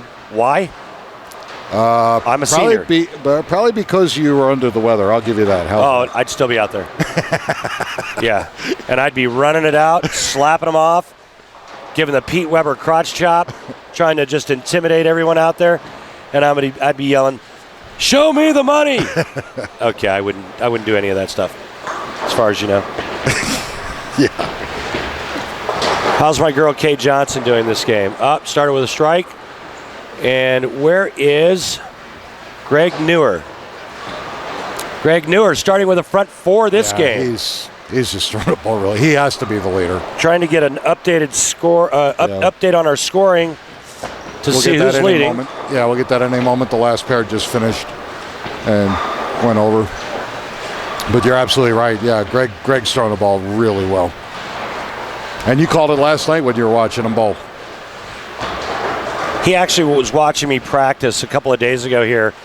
And, a lot of the ABT bowlers will do that. When I bring my equipment, they'll watch me bowl in the pattern, trying to see, what line's working the best out there. Hey, do I throw the ball similar to Randy? Hey, what equipment's he using?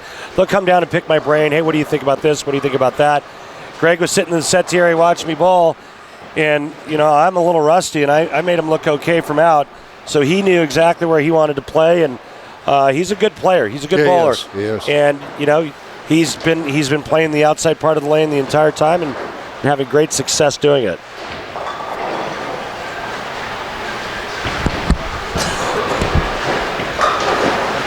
Yeah, Kay started out with a double in the third game. She's not going to go away easy.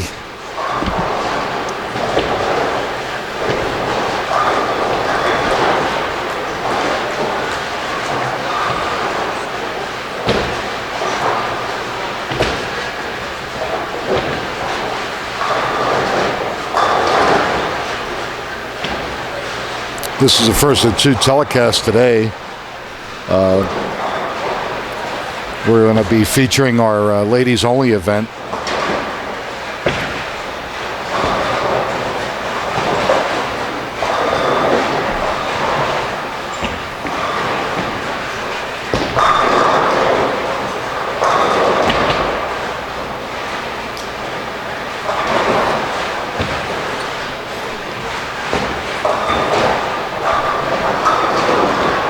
It'll be about 6 o'clock this evening, Pacific Coast time.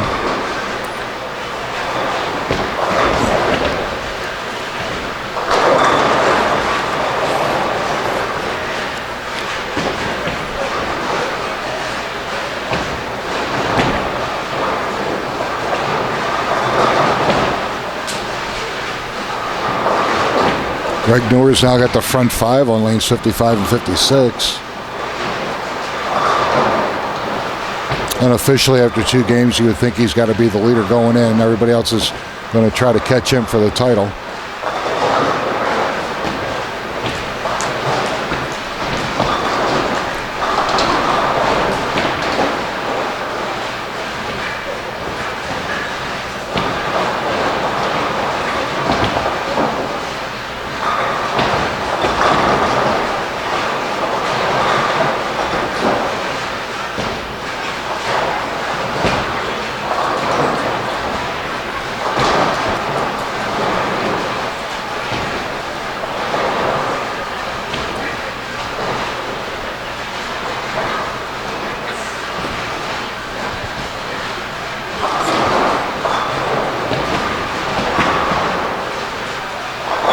Nice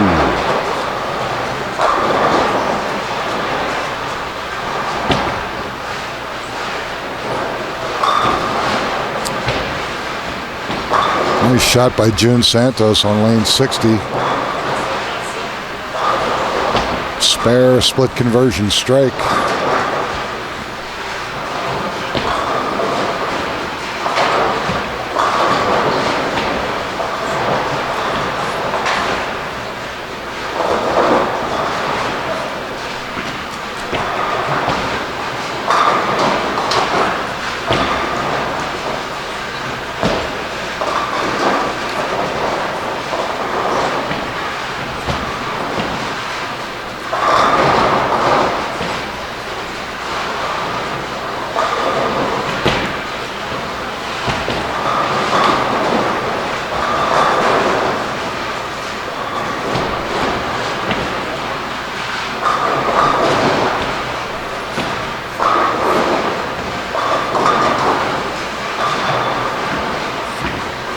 Poor Ralph Pruitt on lane 59.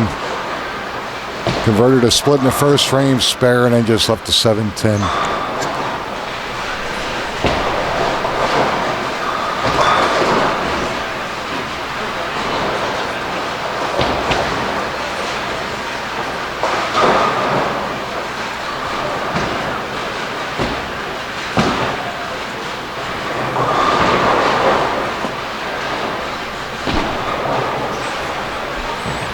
National Director Myron Mitchell bringing us our updated scores after 2 games.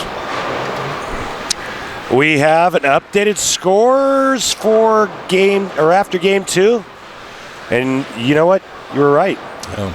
Greg Newer leading. He is just walking away with it right now. Front 5 spare. 115 over after 2. 515 first 2 games. Ralph Pruitt in second, followed by Eldon Pierce. Kay Johnson in 5th. She's only 34 back. And she started with the front 3. Don't count her out. Don't count her out at all. Ralph Pruitt struggling a little bit.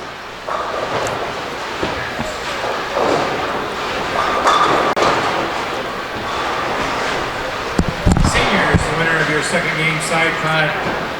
Greg Newer, 273. Next ball.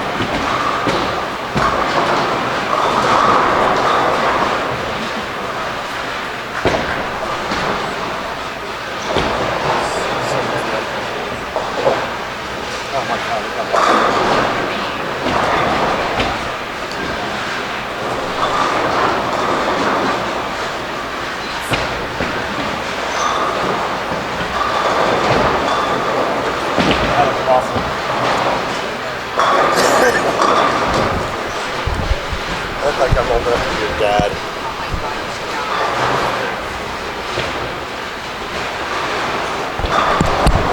Think about how we're going to get out of here and get this shot. Just think about it. We got to get the car out of ballet.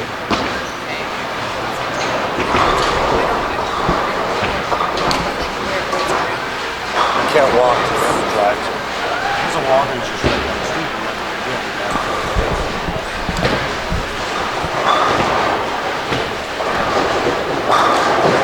There is your leader, lane 56, on a beautiful strike there. Greg Newer, nice guy. You know what? This is about 3 or 4 years ago, maybe 3 years ago. Greg came up and he said, "Hey, you know, if you've got any extra shirts you're not using, I'd love to have them. I'll get them embroidered." And so I said, "You know what, Greg? You're a nice guy. I like you." He always would come down for the matchmaker. Anytime we were doing lessons, I'd work with him, help him out. He's always been a really nice guy. Took a liking to him, you know. And so I went through my closet, and there was a bunch of old Storm and Rotogrip shirts I wasn't using anymore. And I sent it to him. And guess what? He had them all embroidered. Every one. Every one of them.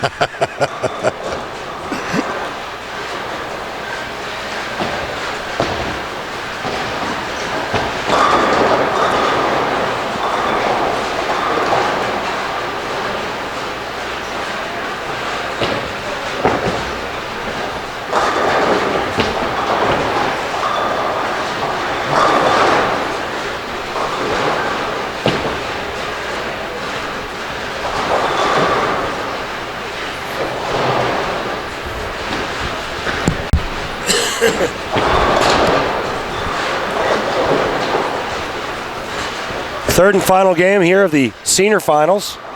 500 to the winner. Do they pay down?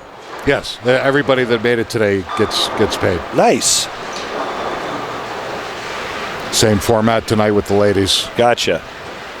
Is Who there do you think the favorite is for the ladies? Kay Johnson? No. I wonder if she's going to bowl anymore in between. Please. Are you kidding me? The woman is a bowling fanatic. Yeah, but at age 79, Yeah, I know. And I got to be honest with you. I talk about golf as being a sport. When the other day, my son and I played 57 holes. Why 57? Well, because we played 3 rounds and then we played the loop once, and the loop is 16, 17, and 18. Okay. So, and I was fine. Let me tell you something. Go out right now and try to bowl 15 games. I feel like you got hit by a truck the next day. Yeah.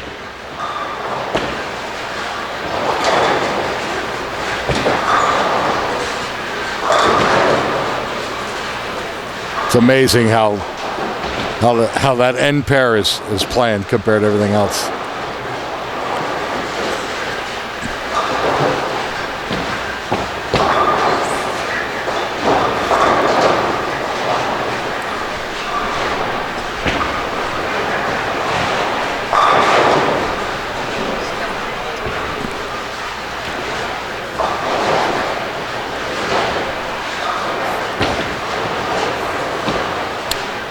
How's Ralph doing this game? Oh, no Grinding. good. Nah, he's grinding. Oh, split, spare, split, strike, another split.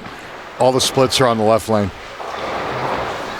and that's a shame because he was in position to give him a run. But I don't think anybody's catching Greg today. At least not for this event.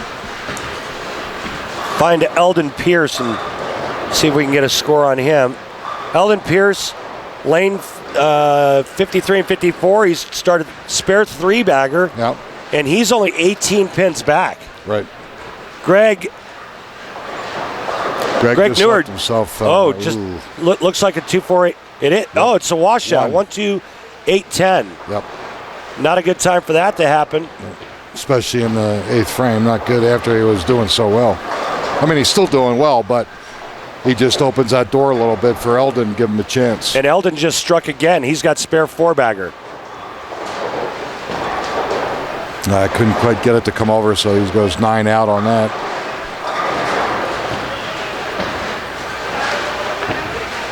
He can still shoot 247 though. When he started out with the front 5, Open doesn't hurt quite as bad. Eldon Pierce on a 290 pace. And again, he's only 23 pins behind. No, he's only 18 back. Oh, that's Ralphie. You're right. I'm looking at the wrong body. 23 back. Yep.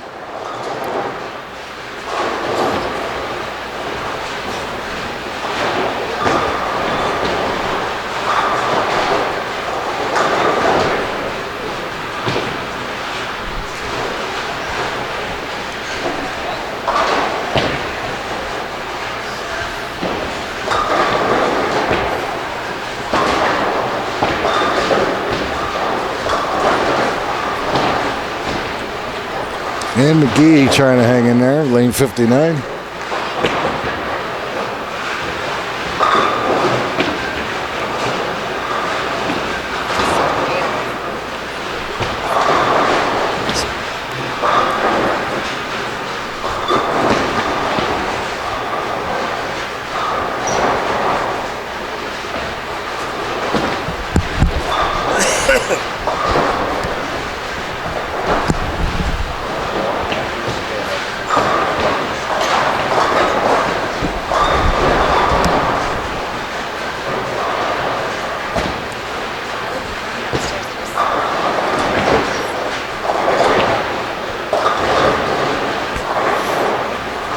Ralph Pruitt, lane 60, threw a horrible shot. And struck. Caved into 6, 7, 10.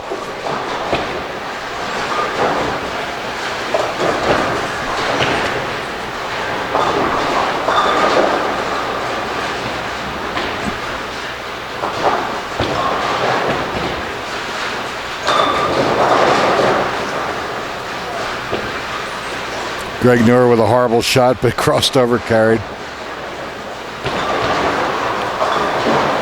Eldon Pierce, meanwhile, spare 4-bagger. Looks like those two are the ones that are going to come. It's going to come right down to the wire. Because Ralphie looks like he's falling off. Yep. It's Kay Johnson doing 3-bagger open spare. She's not out of it. No. She's 34 back. But she would have to strike. You know, she's got to play catch up now. She has to throw strikes. And, you know, remember the conversation yesterday with Jason Langtree that's not her strength. You know, her strength is making spares. Staying out of trouble, sure. Avoiding open frames. But you know, you're not going to put Kay Johnson in the same sentence as somebody throwing a 4 or 5-bagger. Right.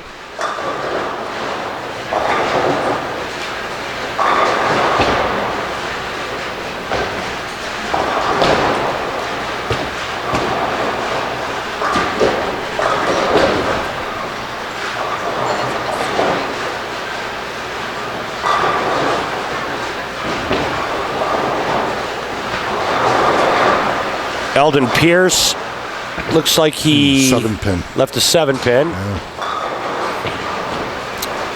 Yeah. Steve Eisel. Actually, Steve is hanging in there pretty good. He's in 13th, but he's back a ways. 75 pins back. Yeah, a little tough to make that up. At this point, the bowlers that are out of it as far as really having a shot at being crowned champion, they're just trying to go up the ladder sure. and just make a little bit more money.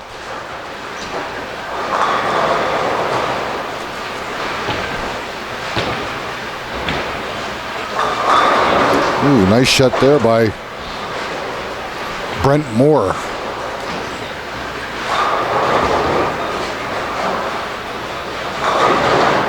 Tony Ritchie comes a little fast, leaves himself the bucket on lane 59.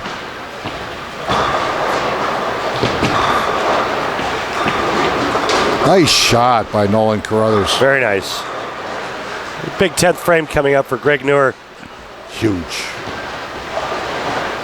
Eldon Pierce right on his heels.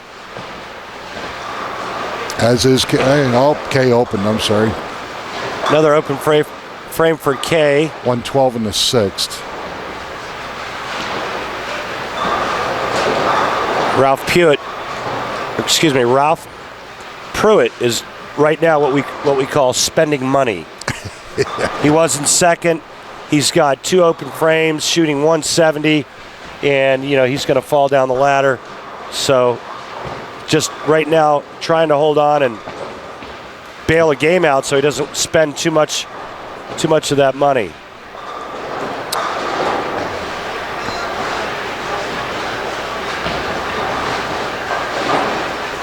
Joe Symes going to finish at 197. And he was way down the list. He was -8 after 2. He must have had a horrible game that second game because he did okay game 1. So when he got down to 51 and 52, he must have really struggled. Ralphie with another split. This one 4-6-10. That pretty much he's gonna tumble, like you said.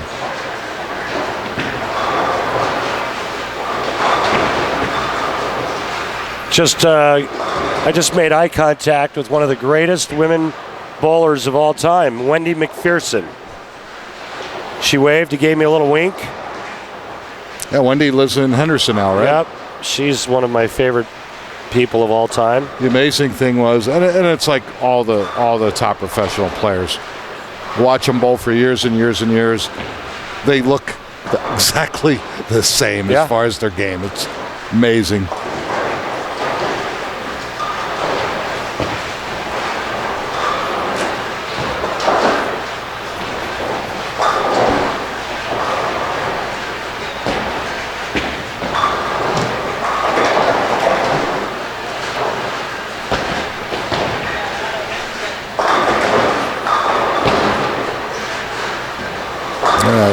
Greg Neuer is going to be up on lane 55 here to close out his 10th frame.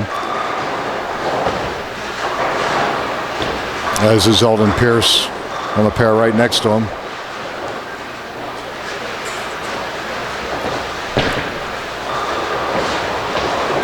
Eldon will be in on frame 7, and obviously Greg's going to close out game 3. He's in the 10th frame.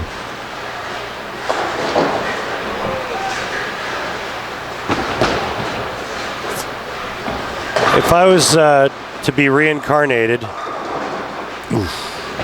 tough shot there for Greg. Yeah. If I was to be reincarnated, I would come back as a bowler that didn't use his thumb. Yeah. Now, I'm not saying it would be two-handed, but I wouldn't use my thumb. Both bowlers that were vying for the lead. Greg was fortunate to only leave the 6-10, but Eldon Pierce right next to him. Big He's a four. big 4, yeah. And where's our girl? That opens the door briefly for Kay Johnson. Yep. But again, she'll have to string strikes. Yeah.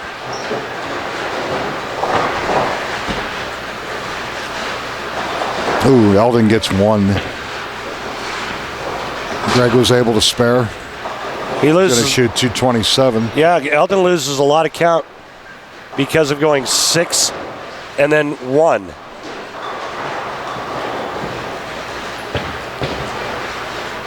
Almost eliminates one of those strikes on his string. Right. Man, there was nothing worse for me when I was competing on tour full time than going 4-bagger, big 4. Because it was like you went from shooting 220 to now you're right in the high 2-0s. Right. You haven't really done a thing, yeah. Throwing the ball great, 1 bad break. One and- bad shot, Yeah. and you're like, hey, can't I trip the 4-7 or the 6-10 out? And I go 8 spare. I'm still in the 220s. Sure. So it's an open frame. That spare's only been made, or that split's only been made once in the history of bowling on television. So, the odds of making the big 4, not real good. Nope. I personally have never made it, I've made it once. but my wife has. No kidding. At Celebrity Sports Center, downtown Denver. Celebrity Sports Center, where we used to have the tour stop. Oh, yeah, absolutely. And they had the big water park inside there. They did. I mean, it's gone now. Yeah. 80 lanes, but yeah, had the big pool, 3 huge arcades. It was a great place to be. On Monday nights, way back when we first moved to Denver, they had a ladies scratch league that was over 30 teams, 4 on a team. And Joanne was talking to bowling that, and I'm walking in because I bowled a scratch league, but later on, and watch her make the big 4 clean as a whistle. I mean, you got to be kidding me. My fondest memory of Celebrity Lanes in Denver, if I may be so bold as to tell this story, we were all real young, early 20s, and there was Not the 1920s. No, in our early 20s, and all single guys, and we were at the water park, and there was a bowler on tour by the name of Dennis Jakes.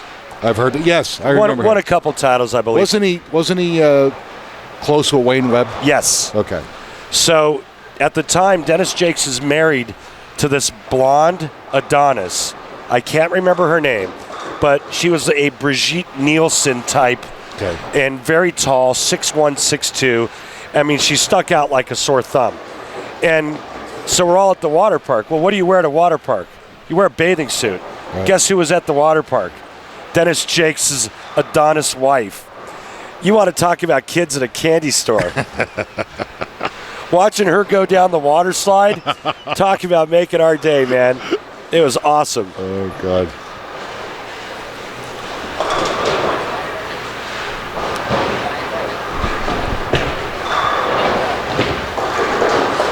Kay Johnson, another open frame. So right now, it looks like it's a 2-man race between Greg Newer and Eldon Pierce. That's a shame. Kay was into it right Yeah, for the last she couple was. shots. Unless she can somehow manage to strike for out. 211, yeah. I mean, she's not out of it, obviously, but odds are not looking good. Excellent 3 game by Greg Newer, though. Yeah, solid. Eldon, that split's really going to hurt him. I mean, he still could throw a good game, but with the ground that he had to make up on top of it, I think it's just not quite going to be enough. Yeah, that was a crazy place. Tell you a story about Celebrity Sports Center. I just take over the Amateur Bowlers Tour, 1987. And I'm scheduling for the year. So I go, where do I go on Halloween weekend? I mean, where? You want to, because you want to be family oriented. Sure. So where can I go that's close for something for the kids to do? Blah blah blah. And I go, Celebrity Sports Center. Got the arcades, got the swimming pool. Sure. Okay, what I fail to realize in my younger naive days is now I'm set up on a concourse. I'm on the 44 side, the synthetic side back then. Nobody. Everybody's in costume. So in my mind, I'm going, Nick, this is a great idea. Now, who robbed you, Nick? Well, it was Count Dracula and Frankenstein. You know what I'm thinking? Yeah. The stupidest move I ever made in my life. I mean, the tournament turned out to be good, but I'm freaking out going, you are the dumbest. Who robbed? Yeah, so if everybody's in costume, you get Right. robbed. You don't know. You I don't have know no who it is. clue. Yeah. Wow. Yeah, I went, good idea, Nick. Yeah, don't do that again. Which brings me to this statement. You know what I think the toughest job in the world has to be? What? Bank guard in Alaska. Everybody's wearing a ski mask. Oh, you're not. You know? On the flip side, you know the easiest. What do you think the easiest job would have to be? I have no clue, Randy. It has to be coroner. Surgery on dead people. If everything goes wrong, what's the worst that can happen? Not. Oh, honey, I gained one on the table today. Not good. Oh, the smell, he says. Scott comes over and goes, that's the smell. Yeah. Well, that just put Words a of wisdom, real ugly visual. He's a forensic expert in the smell. So Scott's wife is a forensic expert, and I guess that smell would have to be pretty tough to get off. Well, of you, and here's the scary part, too. If she's a forensic expert, yeah, she knows how to kill him and get away with it. yeah. You got to be I would- the best husband you can possibly be. I would have thought about that one a little longer, Scott, before pulling the trigger. Let's see, what does your wife do? Forensic expert. Hey, did you hear about Scott? Yeah, he died. They haven't figured out how yet, though. And they never figured out what happened to him. Kay Johnson striking the eighth, keeping her hopes alive. Eldon Pierce needs to strike out ninth and 10th to have any chance, I believe. Yeah. Actually, Randy, my wife and I have an agreement that if I drive her to the point where she feels the need to kill me, go ahead. That's Scott, our producer, folks, for those of you wondering where that voice is. Because, yeah, as a forensic expert, there's no doubt in my mind she'd get away with it. Yeah. And I always watch my girlfriend and I, Angie, we watch the Forensic Files together, and we kind of like those, whodunit shows and whatnot. Sure. But I think that forensic stuff is pretty fascinating. You want to talk about going to a job every day where it never gets boring. Yeah. I mean, and in trying to figure out, the whodunit kind of thing, and Sure. and using the new techniques and the technologies that we have afforded us today. Think about a forensic pathologist, say 30 or 40 years ago, had to be pretty boring. You had no technology to work with, really. Not really. You're looking for a Other needle. than maybe fingerprint right? analysis, Exactly. stuff like that. But now No with this, DNA. now with the stuff that they have, you can spray that solution on a to see the blood. material Right. that's seemingly Luminol. perfectly clean. Luminol. Yeah. Luminol. Yep. And all of a sudden, under a black light, there's the blood. Just stuff like that is pretty fascinating. And then blood spatter patterns. Yeah. And all of that. And then obviously the DNA, and whatnot. So yeah, pretty fascinating stuff. Pretty cool. I would talk about being able to have a conversation with your wife when she came home from work. Oh, that's not even. So how was your day? Once they start talking about the water logs and the bugs and all of that other stuff, Oh yeah. I leave the room Yeah. because I just don't want to. See, I think that would be so fascinating. So what happened today? Well, I was doing this one guy. Okay, and so he had X, Y, and Z, and so how did you figure it out? Well, I did this, that, and the other. I think that would be like some of the coolest dinner talk you could possibly have. No. Unless you don't have a stomach for that. Yes. Me, I have the stomach for that, so I like that kind of stuff. Actually, Tony Ritchie shot 222 the last game, but that'll get him up there a little bit. Tony was in ninth at 57, shoots 222 scratch. He could be right around 100 over.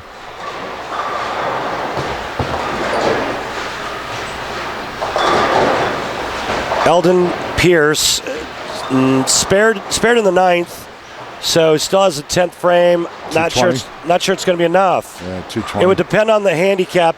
If he were to shoot 221, what did Greg shoot the last game? 222? Yes. All right, so he would need more than 19 pin differential in their handicap. Correct. And that's if he strikes out. I don't think it is. You don't think it you know? No, it's going to be close, but I don't think so. I should run down there and check the drama. There's Greg Newer right there. Maybe we could send smoke signals down to him to see if we can get an idea of what the handicap difference is. Well, all I can tell you is he's kind of milling around Eldon's pair. Yeah, he's actually eating, looks like a power bar or something right now. You know, seniors, they have to keep their energy up. I'm hungry. You know what one of my favorite places to eat is in Vegas? Any place that says open? No, Wiener Schnitzel. Chili cheese dogs. Oh, chili cheese dogs, yeah. Yeah, we don't have that back in Florida. You know, I like to get stuff you can't get back home. Yeah. Like you have In-N-Out Burger here. Right. You have Jack in the Box. We don't have any of that back in Florida. I'm actually looking for a guy who wants to go in on Has with me to open up an In-N-Out franchise in Florida. Problem is I don't have my half. That makes it tough. Yeah. See, sometimes you get away with it if you could say, I'll run it for my half to get us started, blah, blah, blah. You might get lucky. Isn't that called sweat equity? Yes. Yes, it is. I think sometimes that's your only option. I think an In-N-Out franchise would absolutely kill them, especially in Orlando. You know, the vacation destination. Oh, yeah. But I think you would do quite well. I think any food establishment right around Disney World complex, you would do okay. Yeah, I mean, but you have to do, if you think about the cost of the real estate in that area, you have to do real well to make it. Sure. Most of those places do, though, because they have a captive audience. Yeah.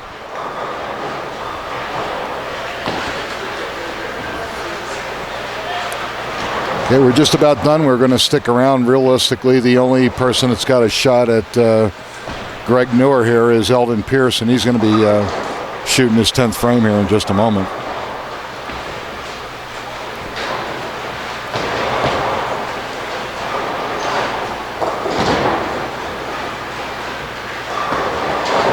I was cracking up. I was talking to some friends that called me and asked me how the weather was in Vegas. And I said, well, it's kind of the same, about 68 degrees. You know, really? I said, yeah, I haven't left since I got here. I've been inside. I haven't been outside yet. Let's see, it's a perfect 72 degrees inside because I haven't seen the sun in 5 days. Exactly. That's what cracks you up when people say, I'm not going to Vegas in the summer. It's too damn hot. I go, and how long are you outside? Right. Doesn't matter at all. I'll tell you one summer here, my son was here when we played some golf. Boy, did it get hot then. And then one day the wind blew it. And, you know, like I'm used to, you know, back home in Florida or anywhere else you go, 92, 93, 94 degrees with humidity. But if the wind's blowing, it cools it down. Yes, to some extent. You know, it cools it down a bit. Well, I remember being here with my son, the wind blowing, and it was hotter. Yeah, it's like a blast furnace. Yes, It was a blast furnace. As soon as you walked outside, you needed a heat shield. It was incredibly hot. That should just about do it. Eldon didn't get the first one. Could shoot 219 with spare strike. And I don't really see anybody else that gave him a run, Randy. I think, like you said, it came down to Kay, Greg Newer, and Eldon Pierce. And maybe Tony Ritchie, and that's probably going to be it. But these side events are always so close. You have to keep your head in it. Never give up. And Eldon. Yeah, that should be the end. That's a killer. You know, it's a 3-game, basically a 3-game beat the board sprint. Yeah, it is. It's a 3-game sprint. There's no time to make anything up. You're talking about that hot weather. The one time we were at Sam's Town, when in the summer when they had that incredible heat, where it was like 130 in the desert, high 110s, 120s in town, and that parking area where the food court is. Yes. You go out that way.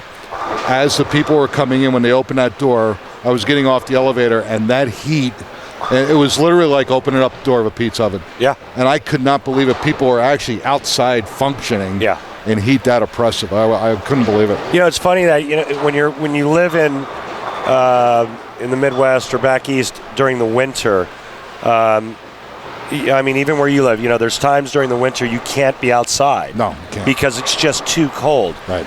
You would never think that would be the same thing in the summertime, where it's just too hot to be outside. Yeah. And there's days in Vegas where you can't be outside. And I imagine Phoenix is the same way. Phoenix, too. absolutely. Yeah.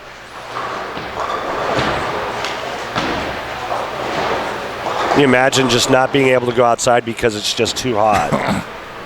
Well, and then, I asked the people that live here, so how do you function? Right. I mean, if you have to go somewhere, when do you do it? And they go, either real early in the morning or after midnight. Sure. When the temperature finally gets under 100. Right. For a couple hours. But, that's really only, it seems like the month of July is really the only brutally hot month in town. Other than that, I enjoy the hot weather. I do too. I like the desert. I like the dry, the heat. But once it gets up into the teens, it's pretty hot. Yeah. You come here and I've played golf with my son here in Vegas when it, 105, 106. That's 106, no big deal. It's nothing. Yeah, it's nothing.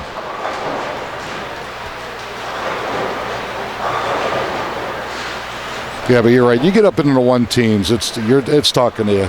And then the 120s, that, like I said, that one stretch of a couple days where it actually got in there was unbelievable.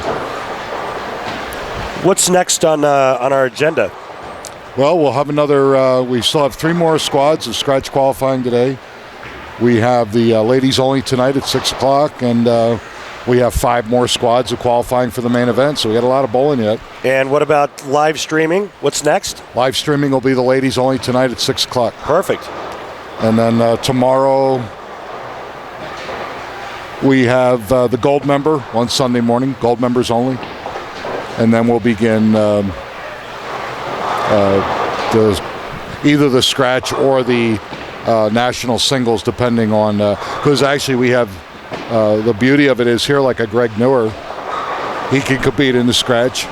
He could also obviously compete in our tour national singles. He could make both tournaments. Right. And if that's the case, we'll have to do one at a time. But if we have nobody that qualifies for both, we can actually run them at the same time with no conflict. So we won't know what our schedule is going to be in that respect till Sunday. But I hope Gabe Luchetta's doing okay. Hopefully his injury is not serious, because he bowled well, and I hope he's able to finish tomorrow. Maybe he'll just take the day off today and try to recoup that. Hopefully it wasn't a bad, maybe like a hammy where he popped a hammy or something. So I know years ago we had Steve Badavinik got here, and he actually tore his groin. He was clean 235 in the first game, and that's when we had Master Classic. Sure. Literally setting the pace. I figured it was his tournament to win, and tore his groin first frame of the second game. We literally had to carry him off the line. Wow. That's a shame. But Steve's doing well. I think our senior champion, Greg Newer, I'm pretty sure that's who it's going to be. We won't know yet for a couple minutes yet, but if you're a betting man, you got to go with Greg. Right absolutely. now. I like his chances. He beat Eldon Pierce the last game by 24 pins. He had an 18-pin lead on him going in. I would think that would be enough. Yeah, I agree with you. A couple people had a shot, but they just couldn't execute down the stretch. Greg. Winner. So I just got confirmation. I asked Greg if he won, and he gave me the thumbs up. And now he's mimicking an elderly person walking up the stairs, or making fun of me, one or the other. Or both. So congratulations. Is it official? It's not official. Greg thinks he won, but it's not official. I think it's said and done. We're going to go with Greg being the senior champion, but again, folks, unofficial. Keep your fingers crossed if you're a Greg Newer fan. Two bowlers finishing up. Lane Weaver Purdy and Ken Sturgeon out of Denver, Lane out of Vegas. How old do you have to be in this division? 50 and over. Hard to believe Elaine Purdy is 50 years old or older. Granted. I don't know how old she is, but she does not look 50. I would have never guessed she was 50. I would have thought, if anything, late 40? 30s, early Yeah. 40s, Tops. max. Yeah, I agree.